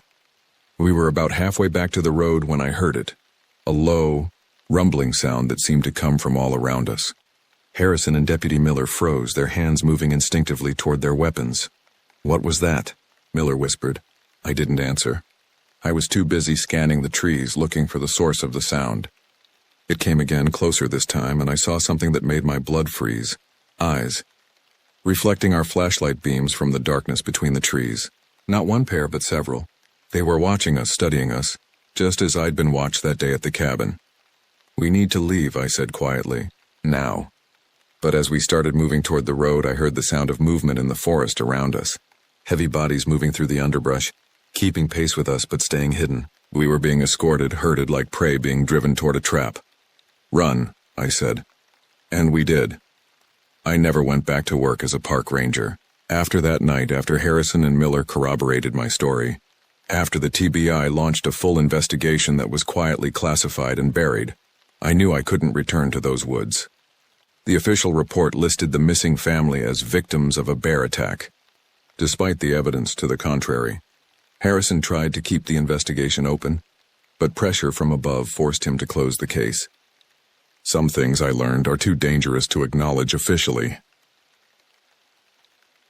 I moved to Florida, about as far from the mountains as I could get while staying in the continental United States. I work security at a shopping mall now, which isn't exactly what I'd planned for my career, but it pays the bills and keeps me around people in artificial light. I still carry a gun, though I've upgraded to something with more stopping power.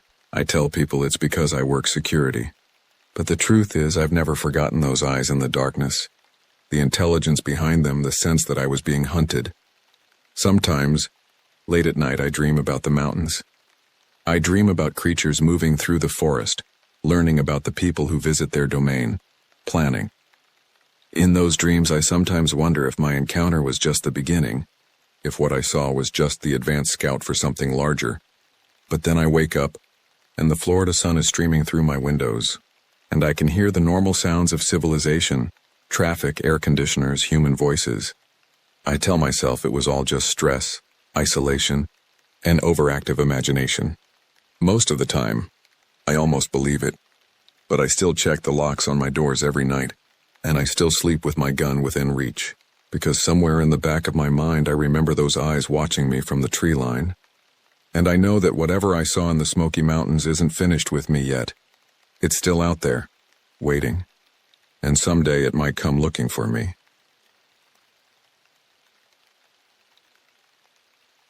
February 25th, 2002. That date is burned into my memory like a brand, marking the day my world shifted from the familiar rhythms of small-town law enforcement to something far darker.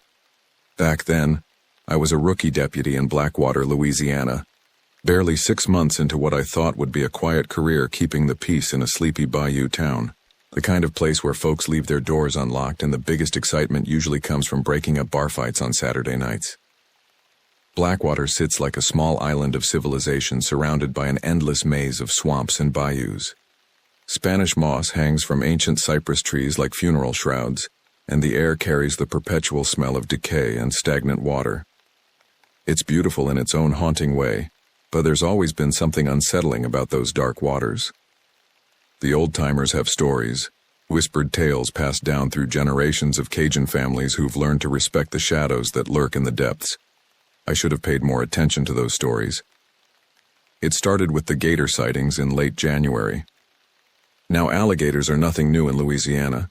They're part of the landscape, like the humidity and the mosquitoes. But these reports were different. Massive creatures, some witnesses claimed, lurking in bayous where gators rarely ventured.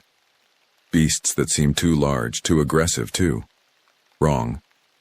Mrs. Boudreau, who'd lived on the outskirts of town for 73 years, called the sheriff's office 3 times in 1 week. Each time, her voice shook as she described something enormous moving through the water behind her property. "It ain't natural, deputy," she'd whisper into the phone. "Too big to be a gator, too quiet to be a boat, and those eyes. Lord help me, those eyes glowed like hell itself." Sheriff Miller, a man who'd seen 3 decades of service and had little patience for what he called swamp gas hysteria, dismissed most of these calls. "Gators get big out there, son," he'd tell me, adjusting his weathered Stetson. "Fear makes them bigger in folks' minds. Spring's coming, they're getting active. Nothing more to it."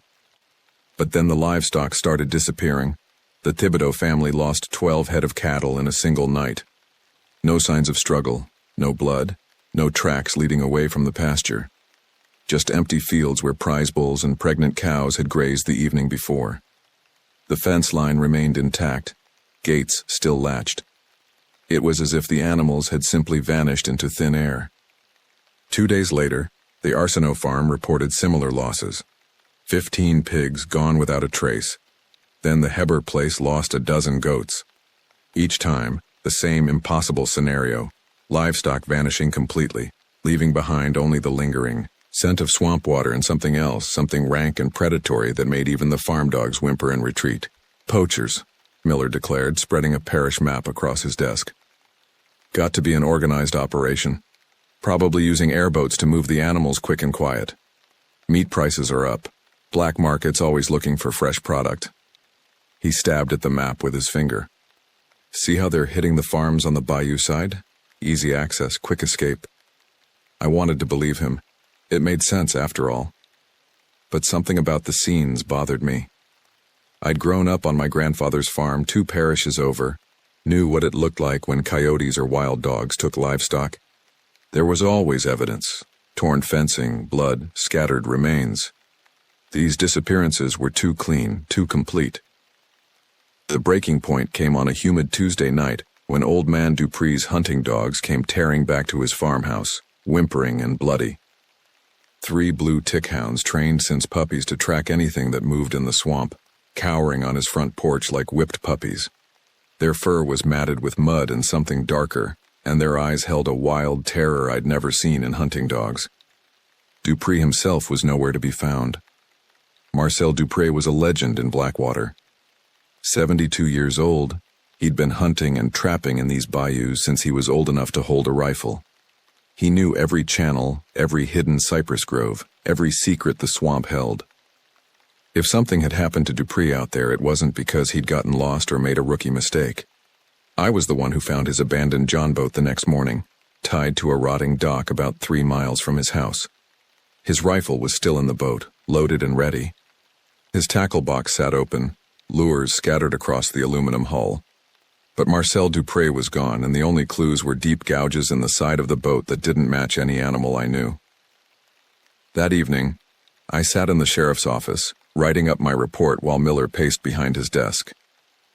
The fluorescent lights hummed overhead, casting harsh shadows across the wood-paneled walls lined with decades of departmental photos and commendations. Through the window, I could see the setting sun painting the bayou in shades of blood and gold. Could be he fell overboard, Miller said for the 3rd time, though his voice lacked conviction. Heart attack, maybe. Current took him downstream. His life jacket was still in the boat, I pointed out. And those marks on the hull. Gator, Miller said quickly. Big one. Maybe 15 feet. Probably what spooked him made him lose his balance. But we both knew Marcel Dupree hadn't been spooked by anything in that swamp for over half a century. And the marks on that boat weren't from any alligator I'd ever seen. They were too deep, too precise, and they formed a pattern that suggested something had grabbed the boat with deliberate intent. That night, I lay awake in my small apartment above the hardware store, listening to the distant sounds of the bayou. Bullfrogs croaked their ancient songs. Insects buzzed in the humid air, and somewhere in the darkness night hunters called to their prey. But underneath it all, I heard something else. A sound that might have been wind through the cypress, trees, or might have been something large moving through the water. I got up and checked the locks on my door twice before finally falling into an uneasy sleep, filled with dreams of yellow eyes and the taste of swamp water. The next morning, Sheriff Miller made the call that would change everything. He contacted the Louisiana Department of Wildlife and Fisheries, requesting assistance for what he officially termed unusual predator activity affecting livestock and potentially human safety. 2 agents were dispatched to Blackwater within hours. Thompson and Carter, city boys with fancy degrees and equipment who'd never spent a night in the deep swamp. As I watched them unload their gear from a spotless white pickup truck, I felt a chill that had nothing to do with the February air. Whatever was out there in the bayou, whatever had taken Marcel Dupree and scattered his dogs like leaves in a hurricane, we were about to go looking for it, and I had the sinking feeling that it was looking for us too. The morning mist clung to the bayou like a living thing, wrapping around the cypress trees and obscuring the water in a gray shroud that seemed to muffle sound itself. I stood on the dock behind the sheriff's office, watching Thompson and Carter prepare their equipment, with the methodical precision of men who'd done this countless times before. They had sonar fish finders, GPS units, waterproof cameras, and enough technological gadgetry to stock a small electronics store. Standard predator investigation protocol, Thompson explained, adjusting his spotless life jacket. He was young, maybe 28, with the kind of eager confidence that comes from textbook knowledge and limited field experience. We'll map the area, identify likely habitats, set up motion cameras at key points. Whatever's out there, we'll find it. Carter, the senior partner, was older and more reserved. He'd been with the department for 15 years, and his weathered face suggested he'd seen his share of Louisiana's wild places. But even he seemed out of place here, like a man dressed for a business meeting who'd wandered into a church service. "You boys ever dealt with anything like this before?" I asked, helping them load their gear into the department's aluminum airboat. "Rogue gators, black bears, the occasional big cat," Carter replied, checking his equipment checklist. "Usually comes down to an animal that's been injured or displaced, acting outside normal behavioral patterns. Remove the threat. Relocate if possible, eliminate if necessary." Sheriff Miller emerged from the office, his face grim in the morning light. He'd aged years in the past week. The stress of the livestock disappearances and Dupree's vanishing etching new lines around his eyes. "Y'all ready to head out?" "Question is whether you're ready for what we might find," Thompson said with a confidence that grated on my nerves. These rural predator situations usually have simple explanations. Could be an injured gator, could be a bear driven down from Arkansas. Hell, could be wild dogs or even a big cat escaped from some exotic animal collector. I exchanged glances with Miller. Neither of us mentioned the marks on Dupree's boat, or the way his hunting dogs had cowered on the porch. Some things you had to see to believe, and these city boys weren't ready for what the bayou might show them. The airboat cut through the water with a roar that sent birds exploding from the trees in dark clouds. We followed the same route I'd taken when I found Dupree's boat, but this time we went deeper into channels that rarely saw human traffic. The GPS unit in Carter's hands beeped steadily, marking our location on a digital map that seemed somehow inadequate for the primal landscape surrounding us. The air grew thicker as we penetrated deeper into the swamp. Ancient cypress trees rose from the dark water like cathedral columns, their bark scarred by decades of flood and drought. Spanish moss draped everything in ghostly veils, and the smell of decay and rich earth filled our lungs. It was beautiful and terrible, a place where time moved differently and modern conveniences seemed like foolish affectations. "Jesus," Thompson muttered, swatting at a cloud of mosquitoes. "How do people live out here?" "They learn to respect it," Miller replied, his voice barely audible over the engine. "The swamp's got its own rules. Smart folks learn to follow them." We'd been searching for 3 hours when Carter spotted the first real sign, a cypress tree, its trunk gouged with deep parallel scratches about 8 feet off the waterline. The marks were fresh, the wood still weeping sap, and they formed a pattern that suggested something large had used the tree as a scratching post. "Gator," Thompson said immediately, but his voice lacked conviction. He pulled out a measuring tape and documented the scratches with photographs. "Big one, maybe 12 to 14 feet. Gators don't typically mark territory like this," Carter observed, his voice thoughtful. "And they don't usually climb trees." We followed the water deeper, the channel narrowing until cypress knees scraped the sides of our boat. The silence was oppressive, broken only by the gentle lap of water and the distant plop of a turtle sliding off a log. Even the insects seemed subdued, as if the swamp itself was holding its breath. That's when we found the boneyard. It wasn't dramatic, just a small island of solid ground dominated by a massive old cypress that had probably stood for 300 years, but scattered around its base were bones. Lots of bones. Cattle ribs, pig skulls, what looked like the remains of several dogs, all picked clean, all arranged in what almost looked like a deliberate pattern. "Son of a bitch," Miller breathed, stepping carefully onto the muddy island. This is where they went. Thompson and Carter deployed their equipment with renewed urgency, photographing everything, taking measurements, collecting samples. But I could see the change in their demeanor. This wasn't a textbook predator situation anymore. This was something else. Something that suggested intelligence behind the killing. "Look at this," Carter called, kneeling beside a cattle skull. "These aren't bite marks. These are... I don't know what these are." The skull had been cracked open with surgical precision, the bone work too clean and deliberate for any animal I knew. It was as if something had known exactly how to access the brain, had taken what it wanted and discarded the rest. "We need to expand the search," Thompson said, his earlier confidence replaced by professional concern. "This represents a significant biomass. Whatever did this has been active for months, maybe longer." We spent the rest of the morning documenting the site, but the real discovery came as we were preparing to leave. Carter, using his sonar equipment to map the underwater topography around the island, got a hit about 50 yards upstream. Something large, partially submerged, caught in the tangled roots of a fallen tree. "Could be a log," he said, but his voice suggested he didn't believe it. It wasn't a log. Marcel Dupré had been in the water for the better part of a week. The swamp had begun its work, but there was enough left to tell the story. And it wasn't a story any of us wanted to read. I'd seen death before. Car accidents, hunting mishaps, the occasional domestic violence situation that went too far. But this was different. This was an assault on the natural order, a violation of everything that made sense about predator and prey relationships in the wild. Thompson lost his breakfast over the side of the airboat, the sound of his retching echoing off the cypress trees.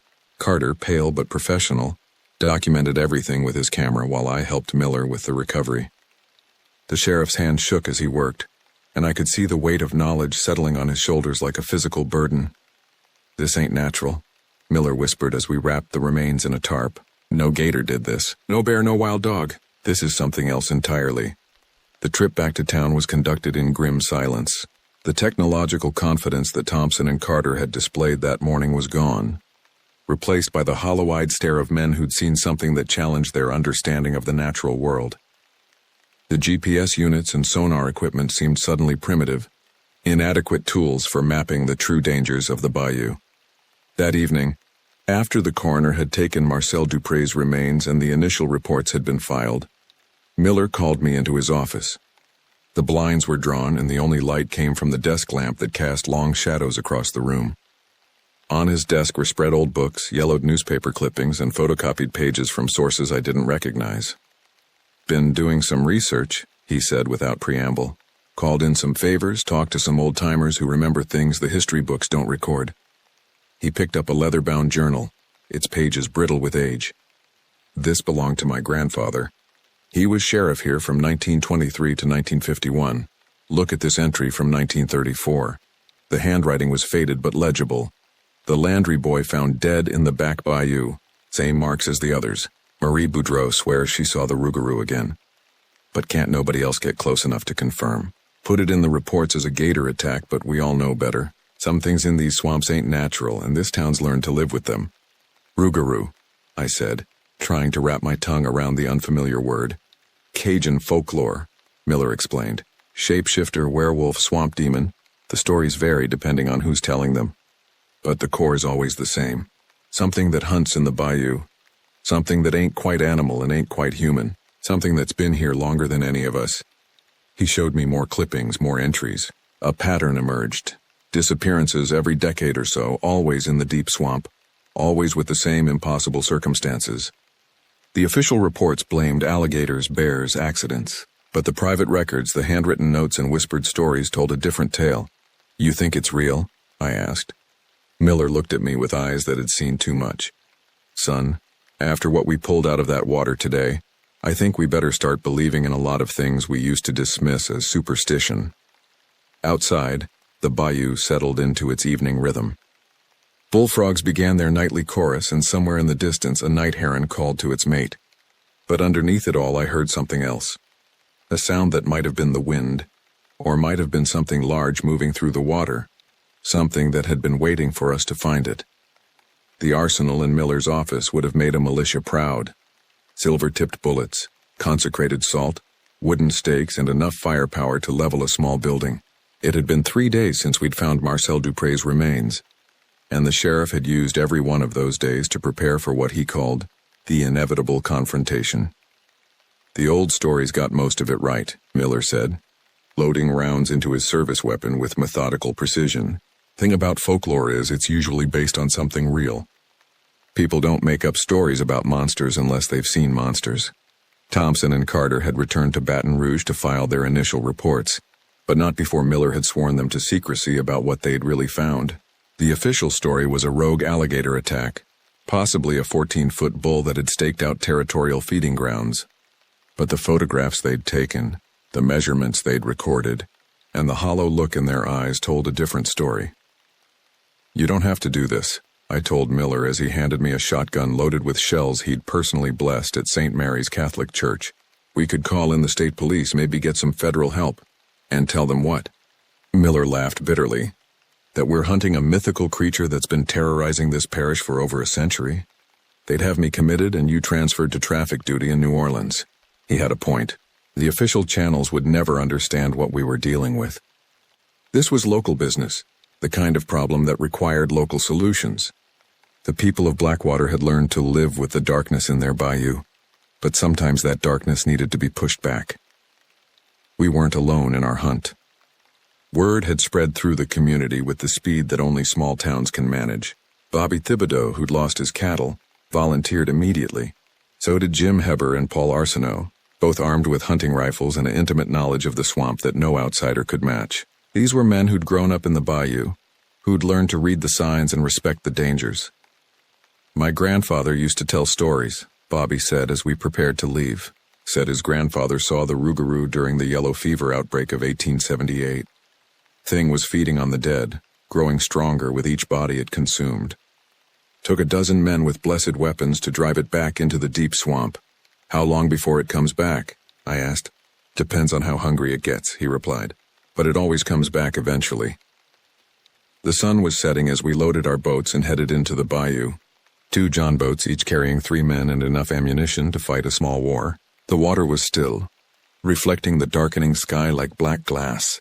Spanish moss hung from the trees like funeral shrouds, and the air was thick with the smell of decay and something else, something predatory, that made the hair on my arms stand up. We'd been on the water for less than an hour when we heard it. The sound came from deep in the swamp, a howl that seemed to combine the worst elements of a wolf's call and a human scream. It echoed off the cypress trees, seeming to come from everywhere and nowhere at once. The men in both boats froze, hands instinctively moving to their weapons. "That ain't natural," Paul whispered, his voice barely audible over the sudden silence of the swamp. "No," Miller agreed, chambering around. "But it's exactly what we're looking for." We followed the sound deeper into the bayou, through channels that hadn't seen human traffic in decades. The water grew darker, the trees closer together, and the smell of rot and predator musk grew stronger. My hands were sweating on the stock of my shotgun, and I could feel my heart hammering against my ribs. The attack came without warning. One moment we were navigating through a narrow channel between 2 massive cypress trees. The next moment something erupted from the water beside Jim Hebert's boat. It was huge, at least 7 feet tall, even hunched over, covered in matted fur that seemed to absorb the moonlight. Its eyes glowed yellow in the darkness, and its mouth was filled with teeth that belonged in a nightmare. The creature's claws raked across the side of the aluminum boat, the sound like fingernails on a chalkboard amplified 100-fold. Jim screamed and raised his rifle, but the thing was too fast, too close. It grabbed him by the shoulders and dragged him into the water before any of us could react. "Open fire," Miller shouted, and the night exploded with muzzle flashes and gunshots. I pumped rounds into the water where Jim had disappeared, praying I wouldn't hit him, knowing I probably already had. The creature surfaced near Paul's boat, and I got my first clear look at it. It was like nothing I'd ever seen. Part wolf, part bear, part something that evolution had never intended. Its fur was matted with mud and blood, and its eyes held an intelligence that was almost human. Almost, but not quite.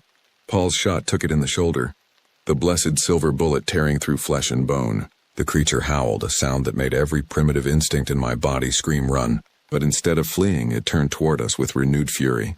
"It's coming this way," Bobby shouted, struggling to reload his rifle with hands that shook with adrenaline.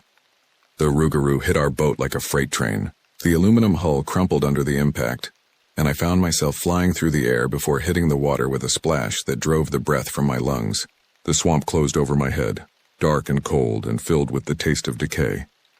I surfaced, gasping, just in time to see the creature climbing into our overturned boat. Miller was there, his service weapon bucking in his hands as he emptied the clip into the thing's chest. The blessed bullets found their mark, and the rougarou staggered, dark blood streaming from multiple wounds. But it didn't go down. Instead, it turned those yellow eyes on Miller and lunged. The sheriff dodged, barely, and the creature's claws raked across his shoulder, spinning him around and sending him sprawling into the water. I fumbled for my shotgun lost somewhere in the murky water, and came up with Paul's rifle instead. The creature was on top of Miller now, its jaws snapping inches from his throat. I could see the sheriff's face pale with fear and determination, as he struggled to keep those terrible teeth away from his neck. His hands were locked around the thing's throat, but his strength was failing fast. I aimed and fired, the rifle bucking against my shoulder. The shot took the rougarou in the side, and it rolled off Miller with a howl of rage and pain. But it wasn't finished. Nothing that had taken that much punishment should still be moving. But it gathered itself for another attack. That's when Bobby Thibodeau proved why Cajun hunters are legends in their own time. He'd lost his boat when the creature first attacked, but he'd managed to keep hold of his grandfather's old double-barreled shotgun. As the rougarou prepared to finish Miller, Bobby rose from the water like some primordial swamp god, both barrels trained on the creature's head. "Hey, you ugly son of a bitch," he shouted. The rougarou turned just in time to catch both barrels full in the face.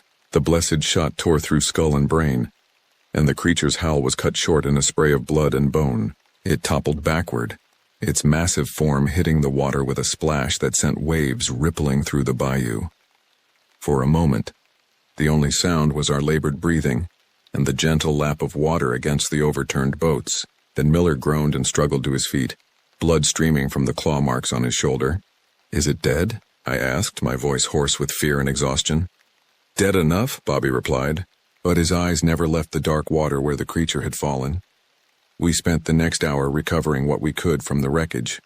Jim Hebert was gone, probably dead within minutes of being dragged underwater. Paul had survived by clinging to the overturned hull of his boat, and Miller's wounds, while serious, weren't life-threatening. But the cost had been high, and we all knew it. As we prepared to head back to town using the one boat that was still functional, I couldn't shake the feeling that we were being watched.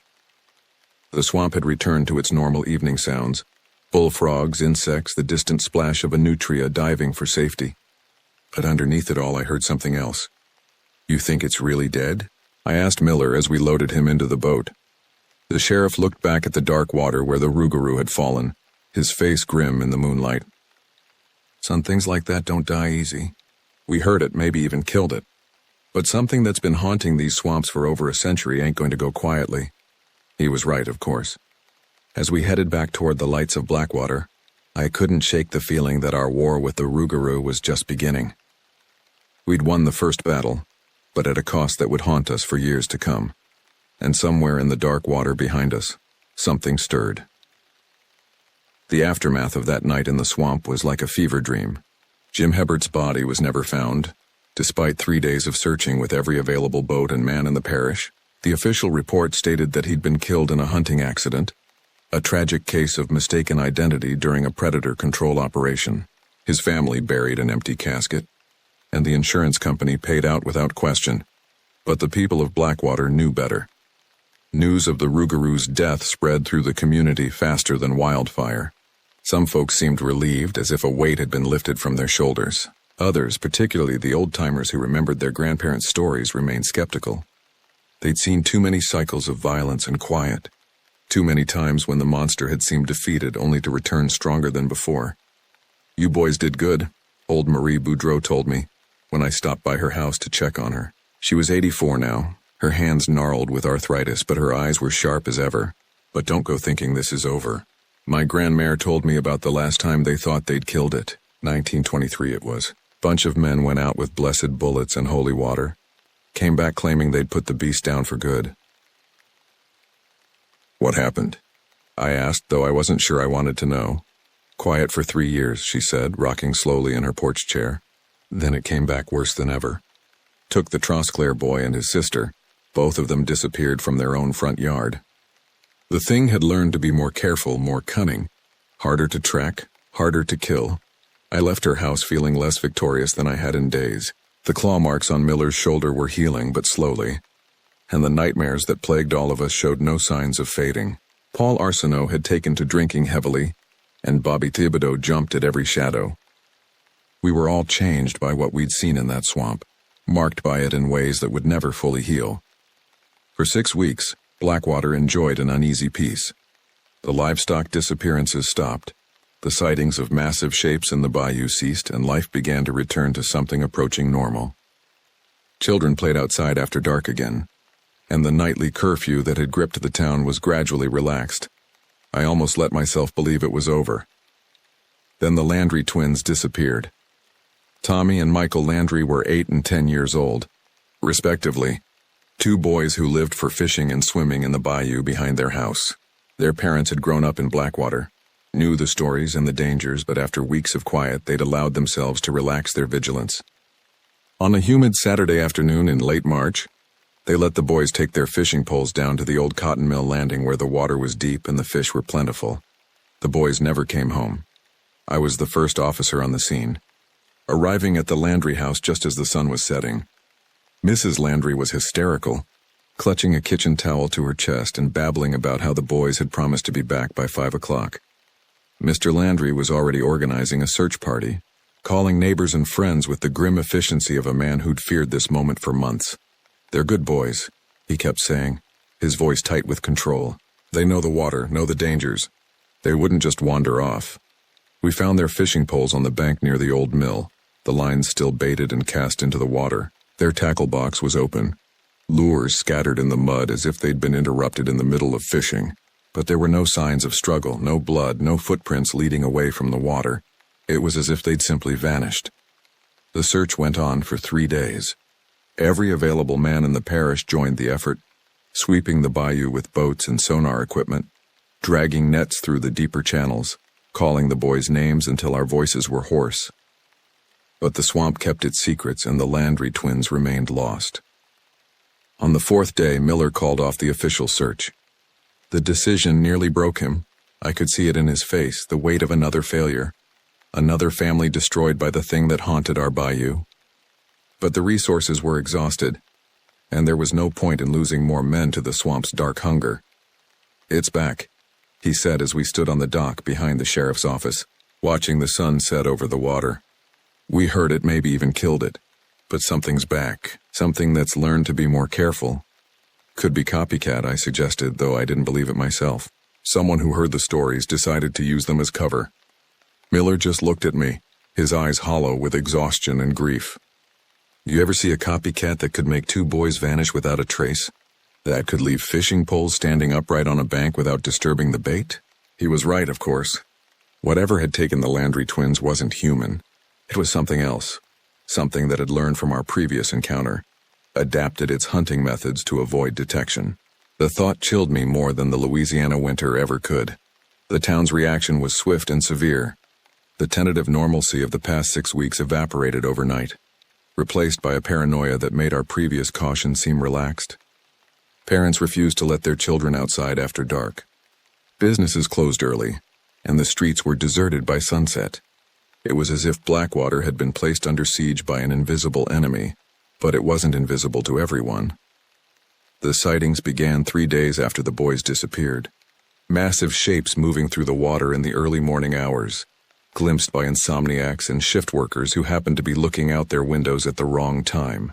Always distant, always brief, but consistent enough to paint a picture of something large and predatory patrolling the bayou's edges. Mrs. Boudreau called the office every night for a week, reporting sounds outside her house, scratching at the walls, heavy footsteps in the mud, the occasional glimpse of yellow eyes in the darkness. I drove out to check on her twice, found nothing but disturbed, earth and claw marks on the side of her house that could have been made by anything, or by something that wanted us to think it could have been made by anything. The psychological pressure was crushing.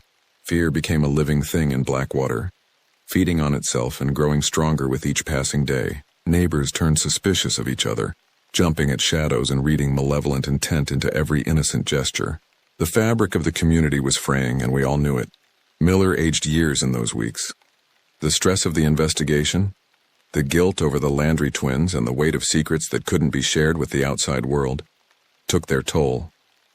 He started drinking more, sleeping less, and talking to himself in the office late at night. I found him there one evening, staring at the wall where he'd pinned a map of the bayou dotted with red pins marking every disappearance, every sighting, every trace of the creature's presence. "It's playing with us," he said without looking up, "testing our defenses, learning our patterns. It knows we're watching, so it's being more careful, but it's still out there, still hunting." "Maybe we should call in help," I suggested. "State police, federal agents, someone with more resources than we have." "And tell them what?" Miller's laugh was bitter.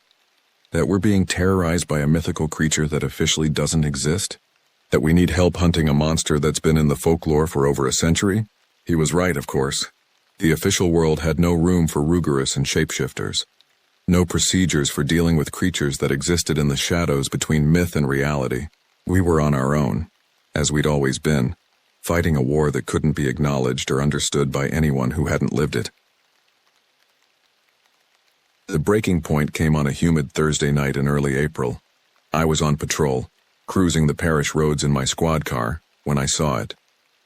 A massive shape moving through the water about 100 yards from the highway, too large to be a gator, too quiet to be a boat. It was there for just a moment, visible in the moonlight, before disappearing into the cypress shadows. But in that brief glimpse, I saw something that made my blood run cold.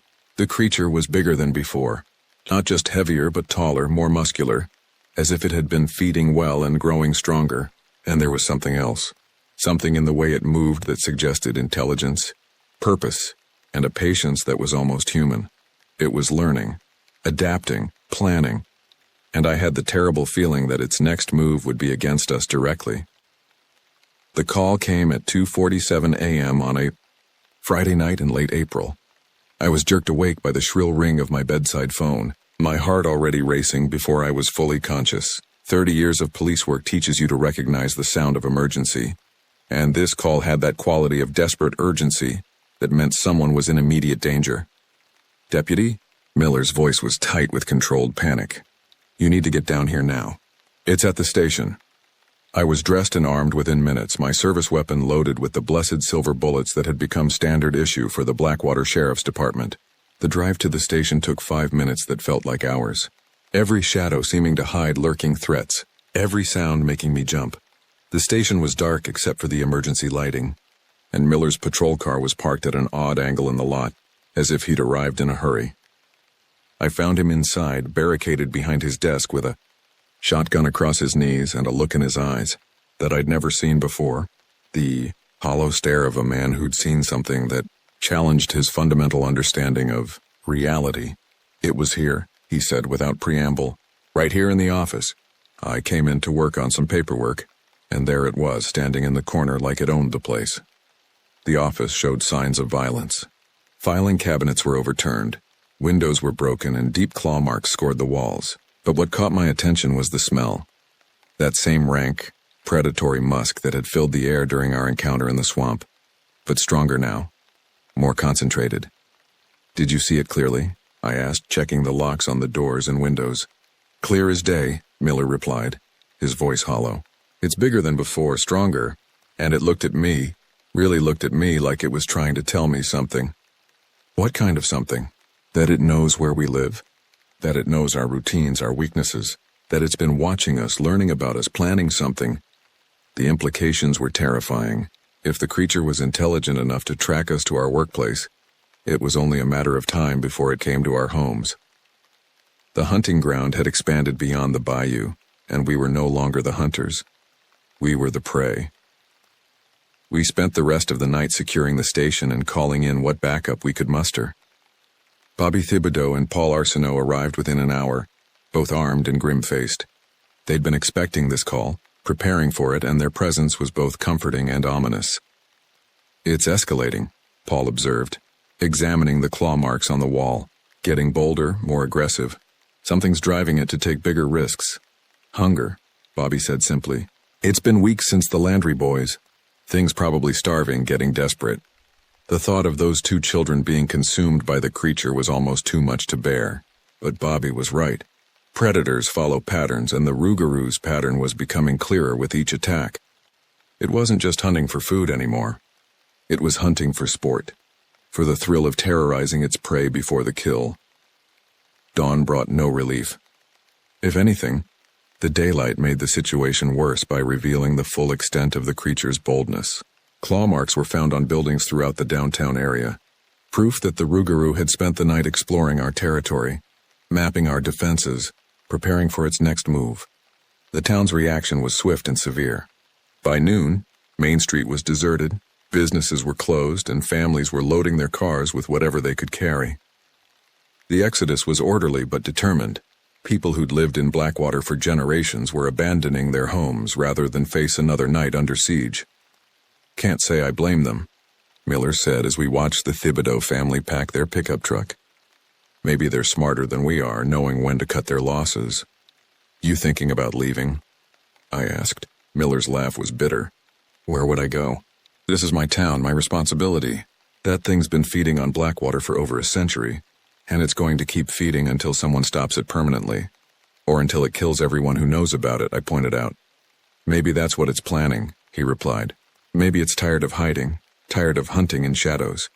Maybe it wants to finish what it started." The day passed in a haze of preparation and paranoia. We organized the remaining residents into groups, assigned watch schedules, and distributed weapons to anyone who could use them. The Blackwater Sheriff's Department had been transformed into a military operation, complete with fortified positions and evacuation plans, but we all knew it wouldn't be enough. The creature had proven itself capable of adapting to our tactics, learning from our strategies and exploiting our weaknesses. It was only a matter of time before it found a way through our defenses. The attack came at sunset. I was on patrol, driving the perimeter of the town in my squad car, when I heard the screams. They came from the direction of the old mill, where the Landry twins had disappeared, and they carried a note of absolute terror that made my blood freeze.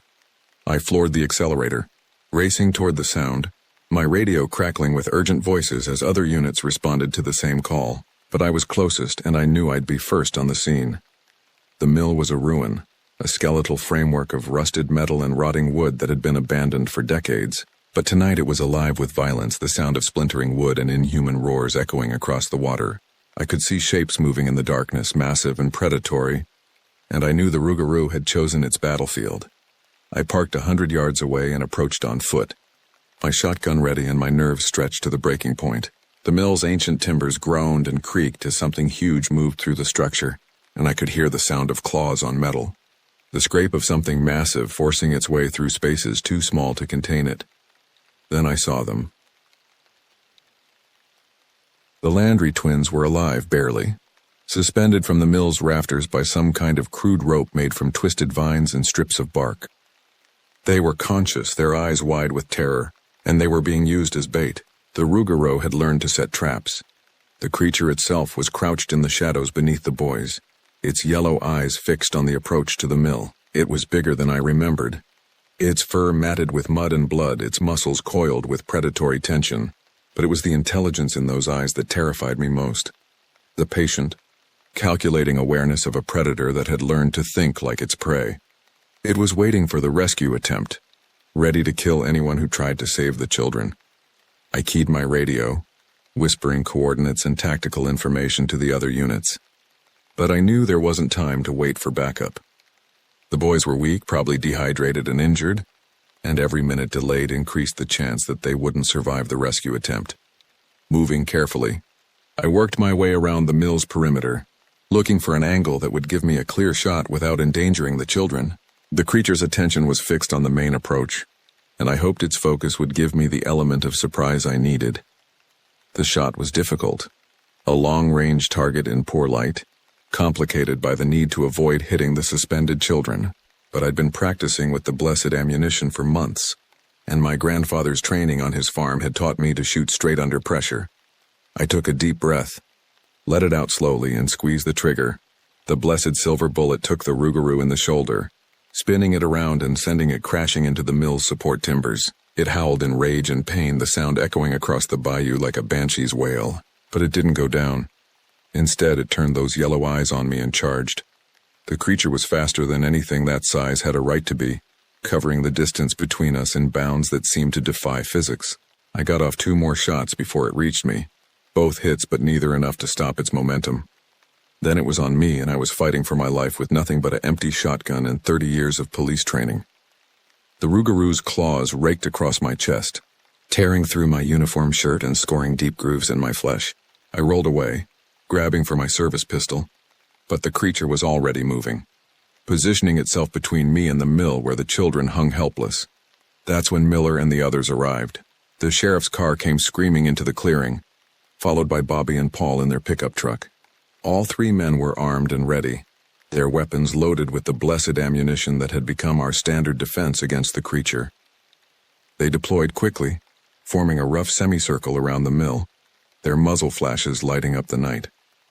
The rougarou was caught in a crossfire, but it was far from helpless. It moved with inhuman speed and agility, using the mill's structure as cover, striking at us from unexpected angles. Paul took a hit that sent him sprawling, his arm hanging at an unnatural angle. Bobby's shot took the creature in the leg, but it barely slowed down. The battle was chaos.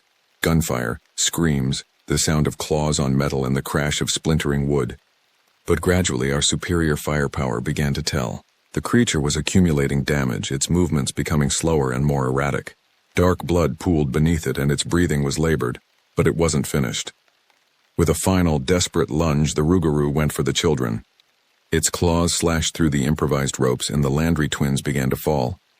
Time seemed to slow as I watched them plummet toward the dark water below, their screams echoing in my ears. Miller's shot took the creature in the head just as it reached for the falling children. The blessed silver bullet punched through skull and brain, and the rougarou's howl was cut short in a spray of blood and bone. It toppled backward, its massive form crashing through the mill's rotting floor and disappearing into the dark water below. The Landry twins hit the water hard, but they were alive. Bobby and I waded in after them, pulling them to safety while Miller and Paul covered us with their weapons. The boys were weak, dehydrated and traumatized, but they were breathing and that was enough. As we carried them to the cars, I looked back at the mill. The structure was collapsing, its ancient timbers finally succumbing to the violence they'd witnessed. And somewhere beneath the dark water, the rougarou lay dead. Its century-long reign of terror finally ended, or so we hoped. The official reports blamed the children's disappearance on a kidnapping gone wrong, a drifter who'd fled the scene when confronted by law enforcement. The mill's collapse was attributed to structural failure, hastened by the recent unusual weather patterns. The truth was filed away in Miller's personal records, along with all the other secrets that Blackwater had learned to keep. But late at night, when the bayou settles into its ancient rhythms and the mist rises from the water like ghostly fingers, I still patrol those dark channels. My shotgun is loaded with blessed silver. My eyes scan the shadows for movement and I listen for sounds that don't belong in the natural world, because I know that some hunts never really end. Some creatures are too old, too cunning, and too deeply rooted in the primal darkness to be killed by mere bullets, no matter how blessed they might be. The rougarou is part of this place, woven into the fabric of the bayou like the cypress trees and the Spanish moss. And sometimes, on nights when the moon is dark and the fog rolls in thick from the Gulf, I hear something moving in the water. Something large and patient and hungry, waiting for the right moment to return. The hunt continues as it always has, as it always will. And I'll be there, watching the shadows, protecting the innocent, and keeping the ancient bargain between the town of Blackwater and the darkness that lives in its heart. Because that's what we do here. We learn to live with monsters, and we make sure they remember their place in the shadows. It's not a perfect solution, but it's the only one we have, and it's enough.